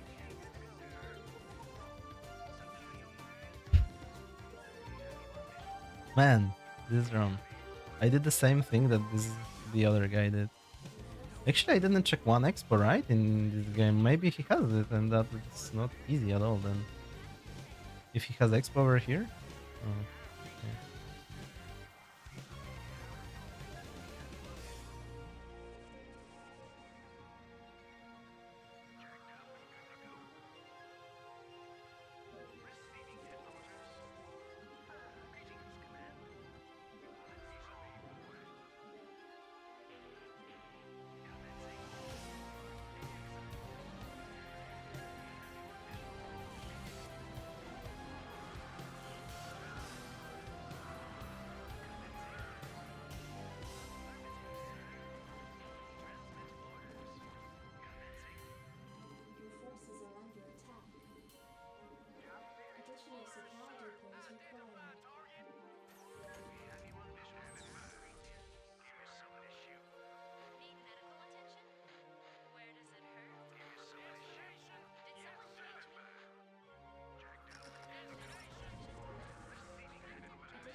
Did I do range? Yes. Okay. Well, let's see the replay. So the build I did is pretty interesting. I like to play it sometimes, especially because it's a good mix-up between 1-1-1, regular build, Brave. Generally, Zerg has problem getting information what exactly is coming in this matchup, up to like mutas, so you can do weird stuff and still it might work, even if it's like objectively not sound. But what I did, I think it's actually pretty good, like always. I mean, it's viable always, this is what I mean. Maybe it's not the best way of playing this out. So the crucial point was to scout that he's not going mutas. I also skipped the vulture here. That's why earlier on I said that the drone hatched, remember? I knew that two links are not coming to me. So I knew that I'm fine. Yeah, now Hydras. I don't know. 1-1-1 is even better versus that. Because then with the Wraith I can see that he's not making any mutas, and yeah, it's just I can go mines, I don't have to make turrets. I have as like high tech, he's super good versus that. So I just wanted to make sure with this vulture I run around to check whether there is a spire. I saw no spire, which means that I don't need the range, right? So I canceled the range and go siege because I thought that sometimes what they do is go Hydra plus speed so they can see the mines. Sometimes you will see a lot of vultures, lurkers, so it depends. But in every case, going for siege, if he's on lair tech versus no spire, is pretty much always the right choice. So then he contained me, kind of. Whatever. I guess he made more drones after. Never made spire though, which I think is major mistake. He probably didn't even know. Yeah, I'm sure he knew. I'm sure he thought that I'm going mech, right? Because why not? You see Goliaths, you see vultures, tanks. So it's obvious I go mech, right? But yeah, without mutas, you have no way of checking.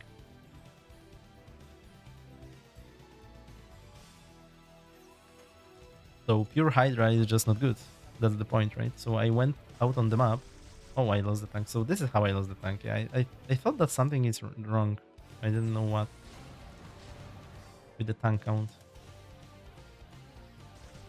Yeah, so sure, I mean, now you know, but now we don't have units that are good versus mech. Probably killing this was better first, if I could, I could scan here, see the defiler and go back. Not having Nidus to this base is crazy, actually. Not gathering gas as well. I think he was completely thrown off by Marines. I like this strat because you kind of utilize the whole Terran race, which is very nice, right? We have Siege, we have the Goliaths versus Mutas if needed, we have those Vultures with mines we can reinforce with, kind of like PvP style, let's say. We are attacking and reinforcing Vultures, that's very nice. Vultures can zone with mines very, very nicely. Yeah, so this game was over. I don't know why we didn't leave after losing this base. There is no chance that you can do anything after that.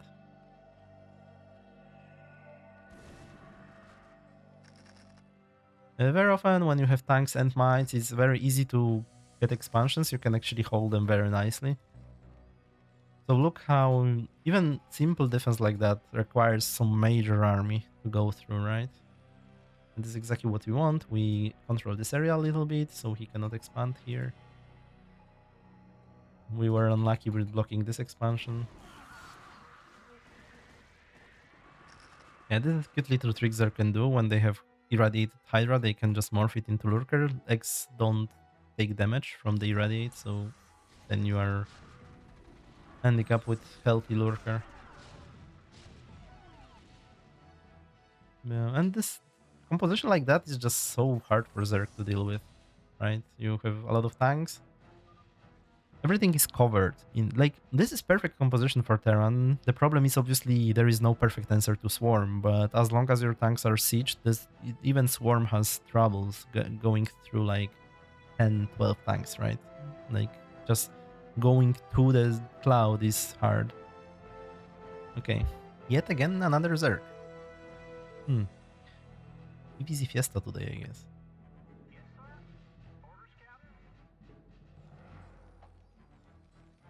It's warmer already, so I could change the outfit again.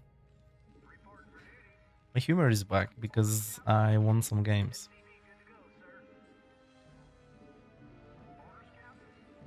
I guess I could actually stream those games instead of like making those videos. I could stream on Twitch, I think. But the problem is, first of all, people would be able to snipe me, and the second problem is that I can't play like continuously, and sometimes I need a break, and then the stream is kind of like whatever. Okay, let's do our wall again. I enjoy walls versus Zergs. There's a very good feeling when you make a wall and the Zerg is going 9 pull. I guess maybe next time on Radiant we're gonna try to play with wall in the nut. Maybe some mech. We'll see. But not this game.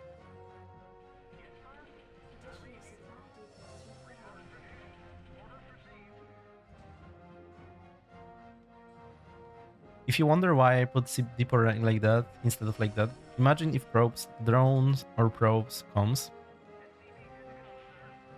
Then if your STV jump from here to here, then their worker has to go all the way around to be able to harass the STV. So that's my reasoning why I do that.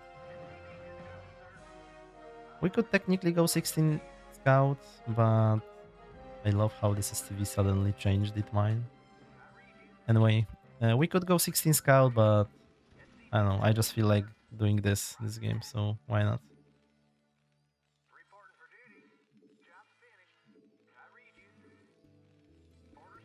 So now my job is to figure out which mineral is not yet mined, and I think it's this.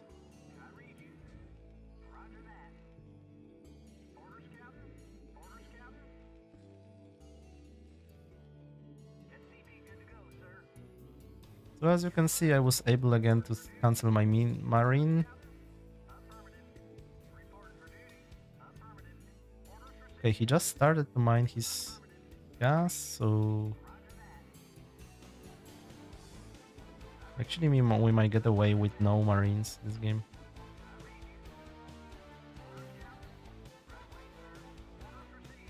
Wait. Wait. This was poor first opening, yeah. We need to repair this.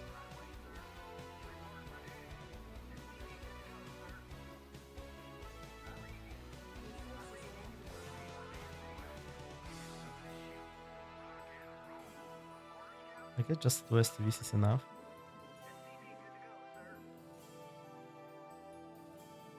No sunken. What did he play though? I'm gonna do the same thing we did. What is going on? We might get scouted with overlords, to be fair, but well, we're gonna accept that.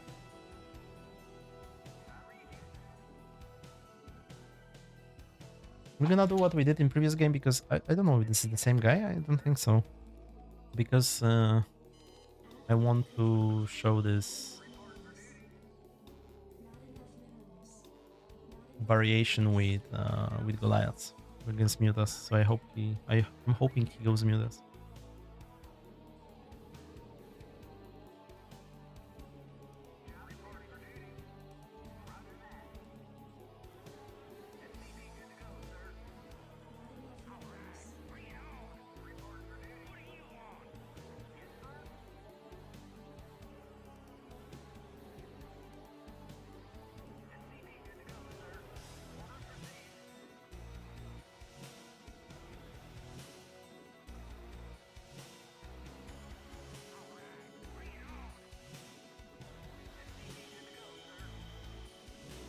The 3 vultures are making almost exactly the same amount of time as the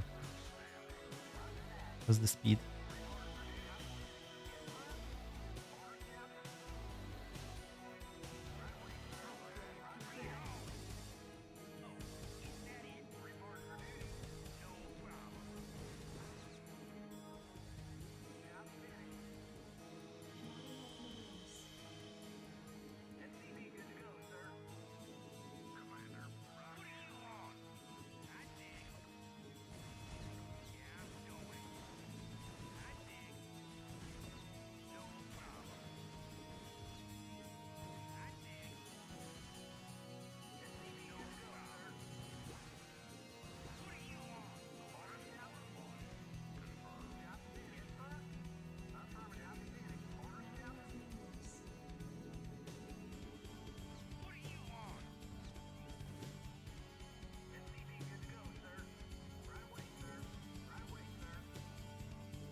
These mutas are very late.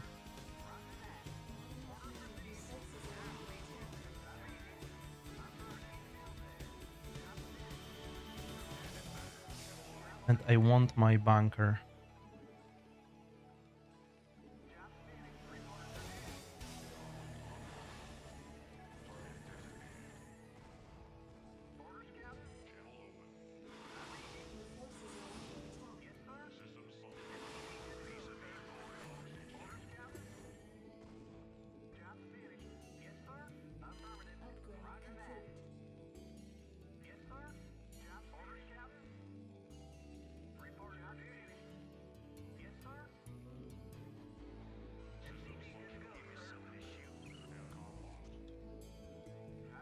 I'm gonna send the scouting STV.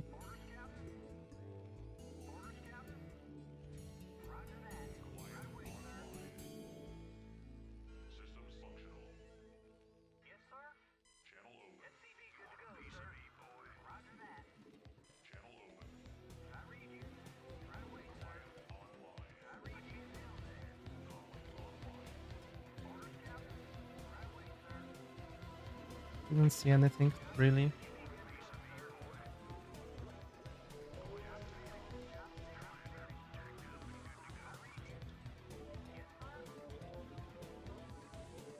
Okay, now we're gonna start adding our...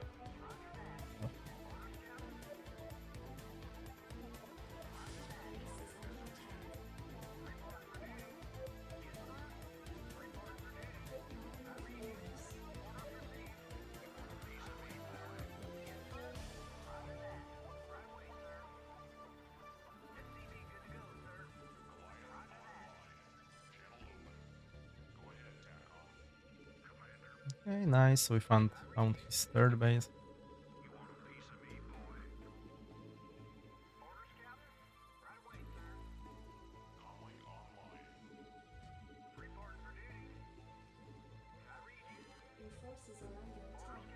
Oh, he turned all the way back with mutas. Moves like that really tell you that probably he's not all-inning, because if he would be all-inning, he wouldn't go there.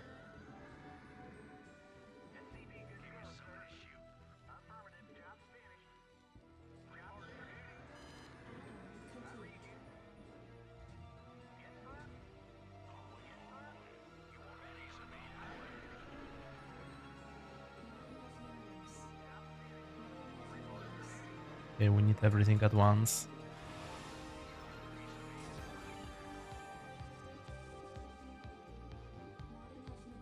Make for medics. And this can be your timing, to be fair. Right now, I'm not sure whether he went lurkers. There was one moment where he could like think that I'm going marines, because... Oh my god, that's annoying.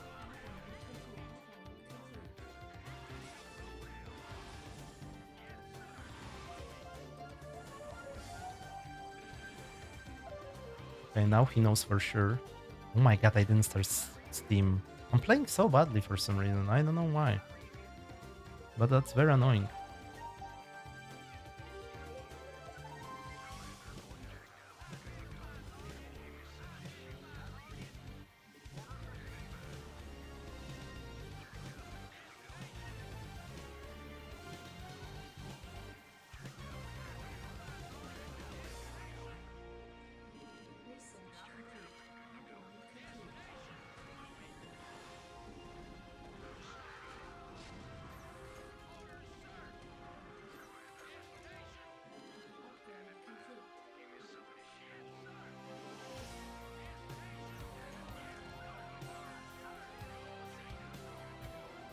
Where is this?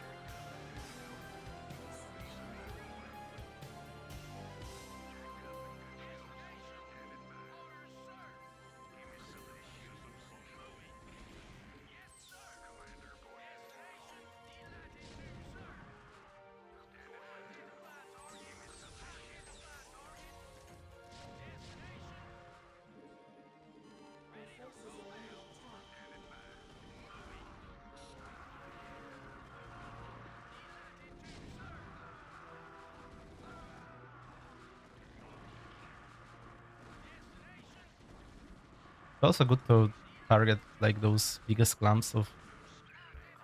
Okay. Let's see the replay. I like this build a lot. It's very flexible, very... I don't know, it's just nice to play. You can also do the same thing on only one factory as well, if you would like to. You will have a lot less Goliaths, but it's manageable because then you... it's still... You have mobile turrets, which are very useful. But of course, your mid-game attack can be much worse. But I'm pretty sure he thought I'm playing Mech because he had pure Hydras, right? So there's no reason to have pure Hydras. It was even bad because I didn't have Steam. If I had Steam in this first fight, it would be even worse for him. Okay, so that was very nice. Always when, like, this move is pretty strong. He cannot mine gas, he cannot mine minerals. It's very good just to stay here and, you know... It's actually just pretty strong. So here, I thought that he might think that I'm going Marines. But I think he didn't figure it out. Okay, already Hydras. Yeah, I think this player just... Like, even if I played Mech, this is just not good, I think. This would lose to 5 at Goliath, I think. He started to make army too soon. A little bit too soon, I guess.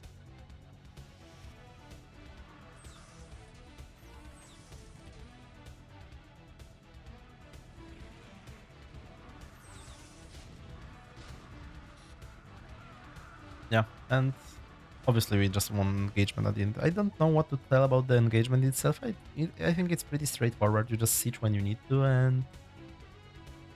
Yep. I know.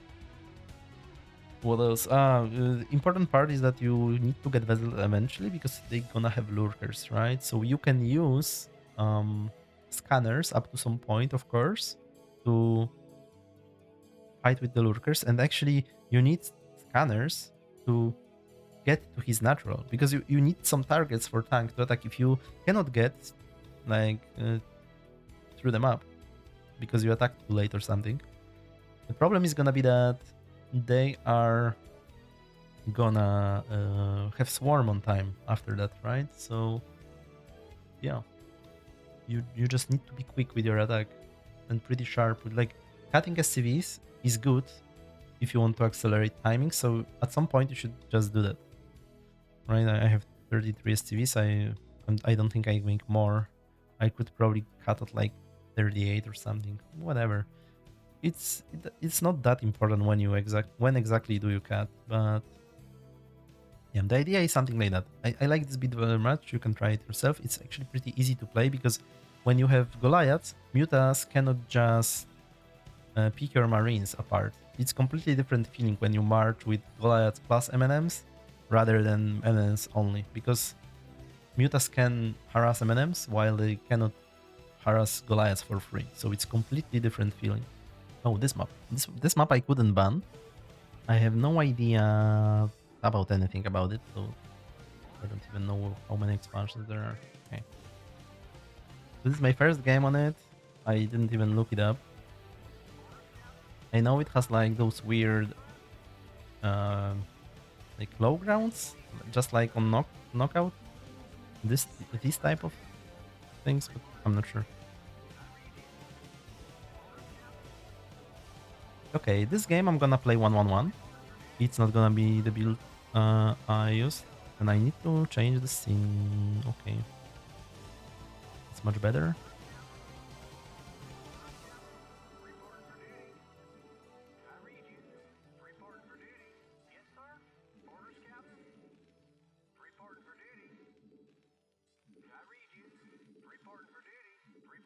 I have to admit that making this series actually made me wanna play more. I hope I can wall in main. I have no idea whether this works, but let's try. I'll blame it on the map if I lose. Anyway, why is this so bright all of a sudden? Anyway, what I was saying, this game, making this series made me wanna play again in StarCraft. I was like pretty burned out, but I guess doing something like that is pretty fun in the end. Let's make 11 because, yeah, as you can see, I didn't have to cut anything because my depot was late. I probably should put this depot down 1 square up. I'm not sure whether this is tight right now. Oh, this is really strange. I guess the X are here to help PVZ.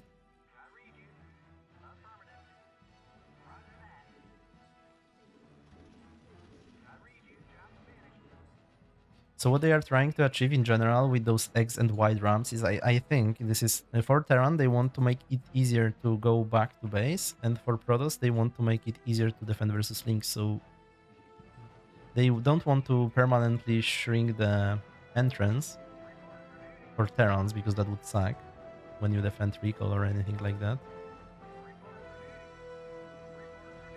But at the same time, they don't want to make it wide, because then Protoss has problems versus Links.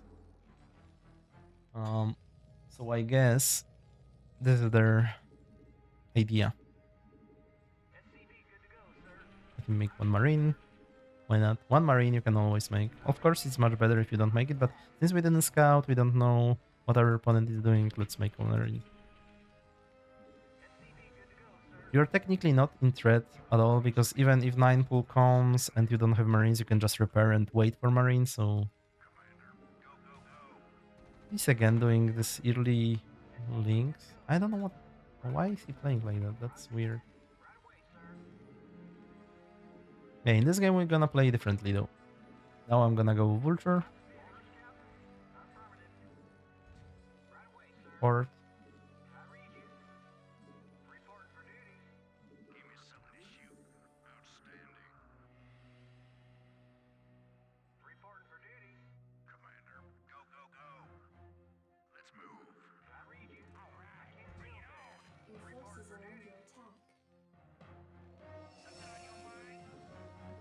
Sunken will be on time.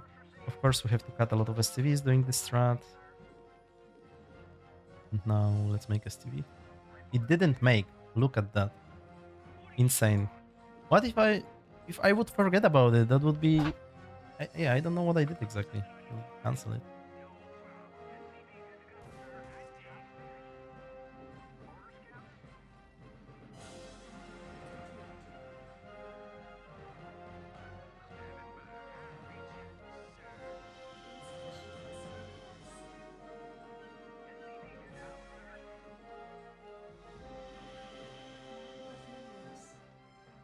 Actually, I think I want mines this game. Yeah, I'm gonna go mines.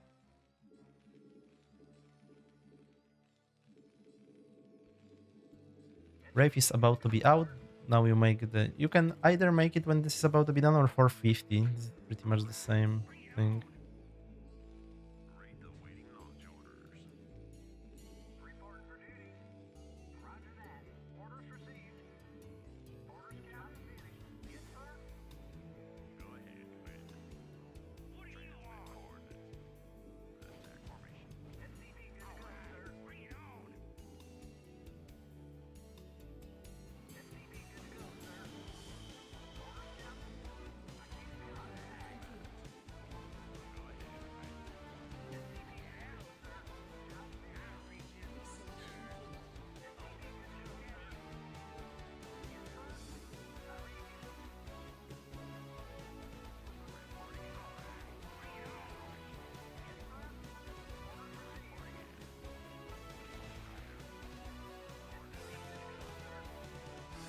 Okay, this has to be mutas, so let's bounce.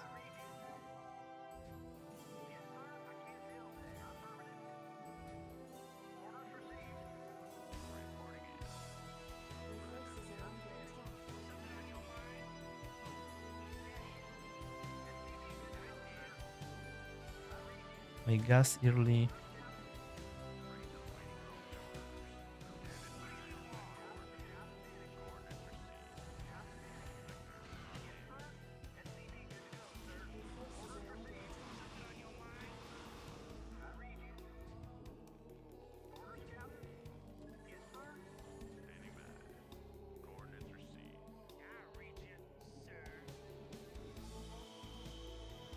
Let's go speed.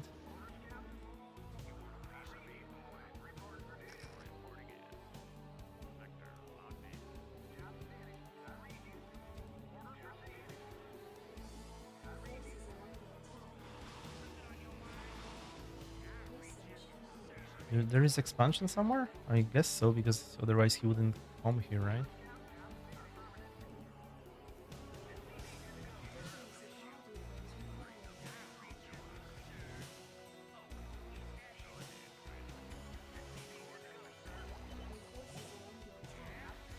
Okay, so here is the base.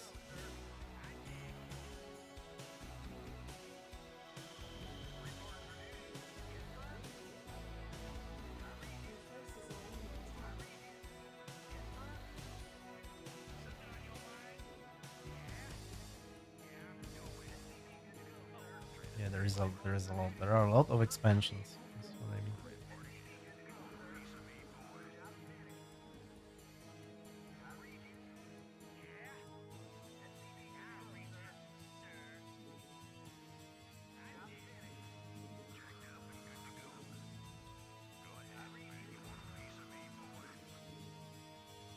So now we accumulate.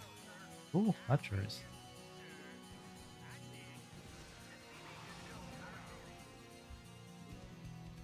And a lot of mutas. Let me make parrots because I just don't know. It's better to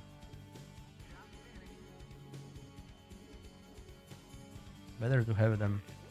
Okay, you see the overlord speed is coming.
So we probably made too many turrets, but at the same time, it's kind of like, for what? Okay, I don't like this barrack a lot.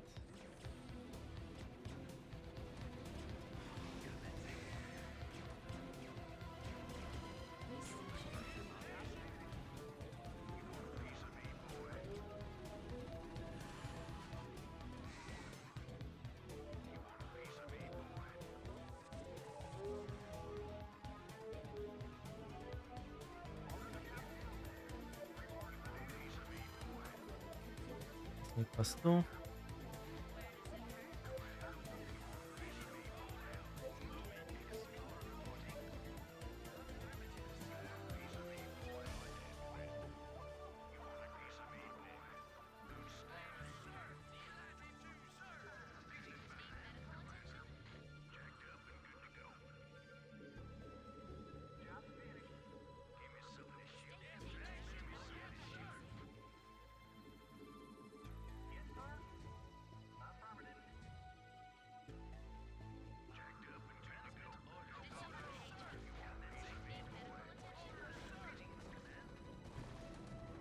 Of course, I didn't make range, like always. What am I watching at?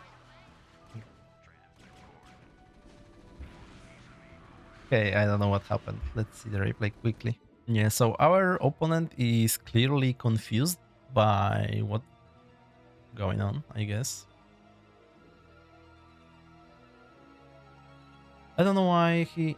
Wait, yeah, he made this pull first, did a 12 pull actually, I think. Yeah, this is very bad opening. There is no reason to do that. Other than, I don't know, fighting like Atrax maybe, but What now? Okay. You can scout with them. Nice. But that's just bad. Just bad. Okay, so one classic 1-1-1, we go port, then CC. We cut a little bit because we need to place a depot as well over here. That's why the timing of the Spire is crucial for Zerg, because otherwise we are losing a lot of overlords. So let's see how bad it was for him. He lost like one over here. Yeah, so he lost 3 overlords. That's huge loss.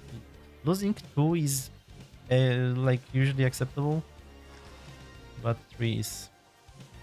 So why did I choose mines? Mines are pretty good with Wraith overall, because Wraith can control those early overlords, and then mines give you nice protection from like Hydras, for example. But speed is better versus mutas because vultures can escape from them. So in the end, he made some more mutas. I don't even know why he never did anything with them. I guess he poked once, so that's something. Yeah, so he was going for a big macro again, which is fine. You can play like that totally. 3 hatches here, wow.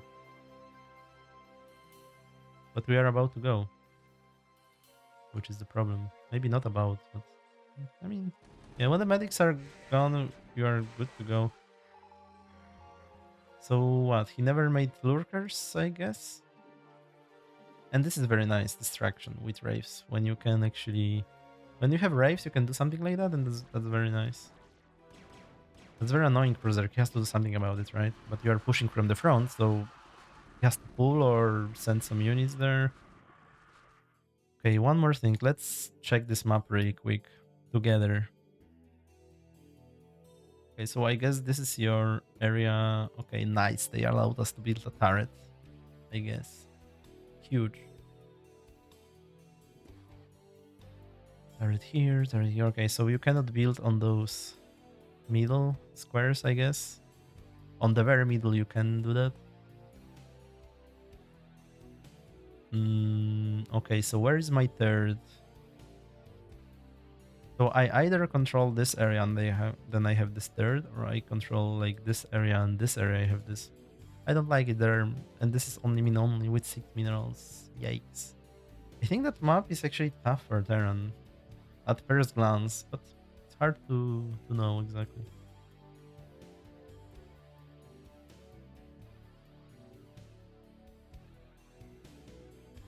Yeah, we are bugging out. There are no buildings, but they are, I guess, because Wraiths see them. Anyway. Yeah, so I guess you can also go there and this way to secure this, but good luck versus Protoss doing that. I don't know. Seems hard. All this area is... You can build turrets over here, I think, so there will be no like surprise shuttles or arbiters going from this way at least. That's always good for Terran when you can... Because look, if you have this base and this area protected by like 2 turrets, it's hard to recall your main. On top of that, you can... actually, you probably cannot build it there. Yeah, I don't think you can build it there. Wow, so this is actually pretty insane. So you cannot protect from arbiters recalling you into here, right? You would have to go and take this, which is very open. This expansion is very hard to take. How to only enable minimap? Okay, like that. So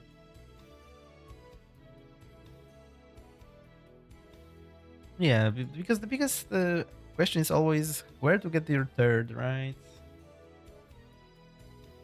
I guess when you are pushing Protoss, so for example, I'm here, Protoss is here, I can take this, maybe? This for sure, right? Then there is the single turret spot, which is, I mean, it's better than nothing, but it's also pretty pathetic to rely on one turret. All it does is zoning observer, so you will need like observer here and here instead of only here, something like that. Not much.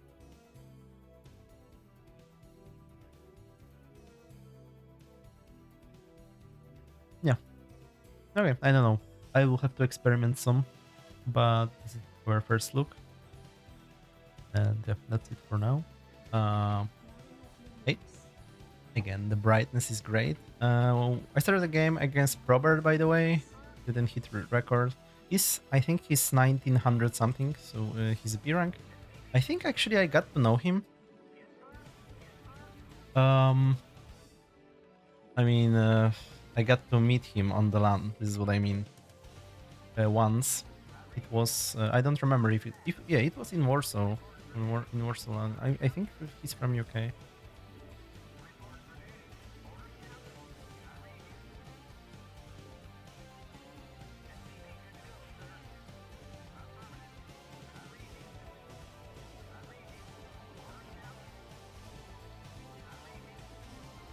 So I think it's knockout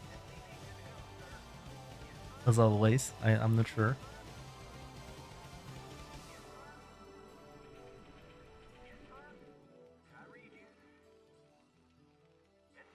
Additional supply depots required. I was actually muted at the beginning of this game. That's why I missed this early part.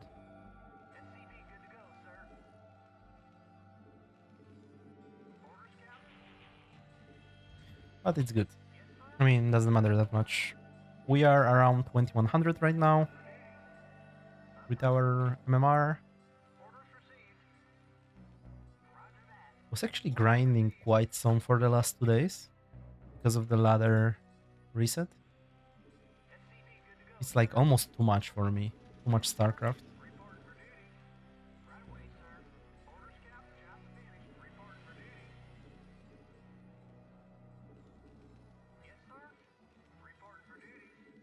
But I'm having fun. The only times I'm not having fun is when Protoss troglodytes uh, screwing me with some bullshit strategy, of course.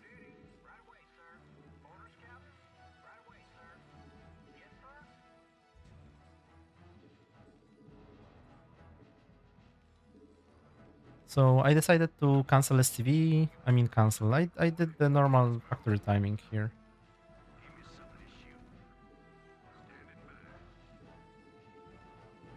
Immediately turns. Let's keep in mind that this probe went somewhere, right? So he... Oh, that's high possibility. Actually, let me place down the depot. Because that's very high possibility. Because he scouted cross, I think. So, because of that, let me keep making marine. And we're gonna rush Nexus if he went Nexus. Because very often when people go Nexus first, they cross scout. No, so I'm gonna cancel actually. I see the Zealot. So again, there is this. So yeah, the supply was not ideal in this situation. So again, we see Zealot, right? And we kind of have to figure out what our opponent is gonna play. I should technically, I think, not make this STV.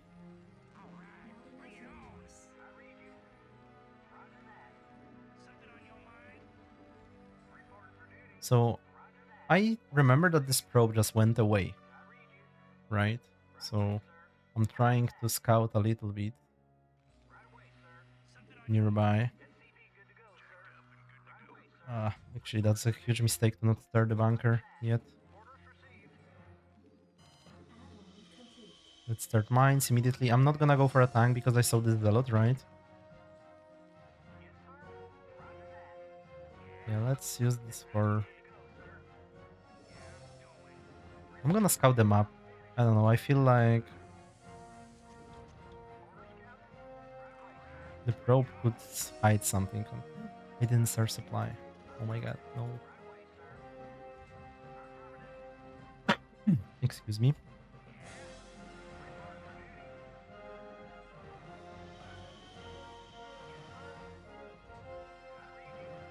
And start an eBay. Come on, let's go. Okay. That's so pathetic. This is such a pathetic play. Okay, let's see the replay. It will be amazing.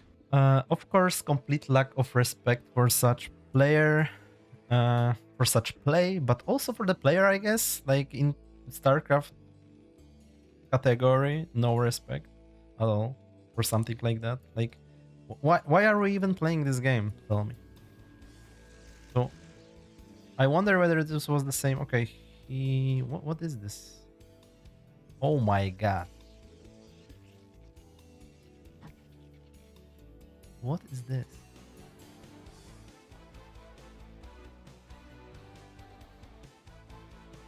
I'm kind of speechless. This is so retarded. This player should be ashamed of himself. What is this?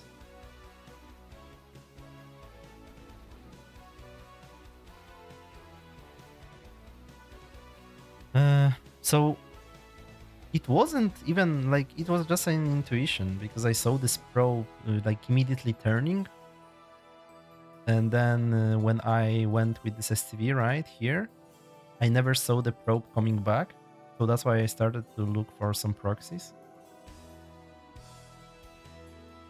Yeah, so I checked here, here.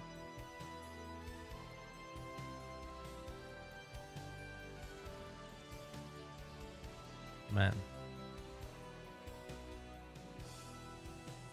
those guys are just shameless. Totally shameless. So it was totally like I guess I would never even know that um if I didn't play like if I didn't record the series. I mean, know that I didn't know that. The thing is, I wouldn't think of that. That's the problem. I wouldn't even think of something like that. What was his follow up, by the way? Just robo, double gas, probably carriers after, right? He wanted to mine gas for something. Okay, I don't know. Let's just finish here.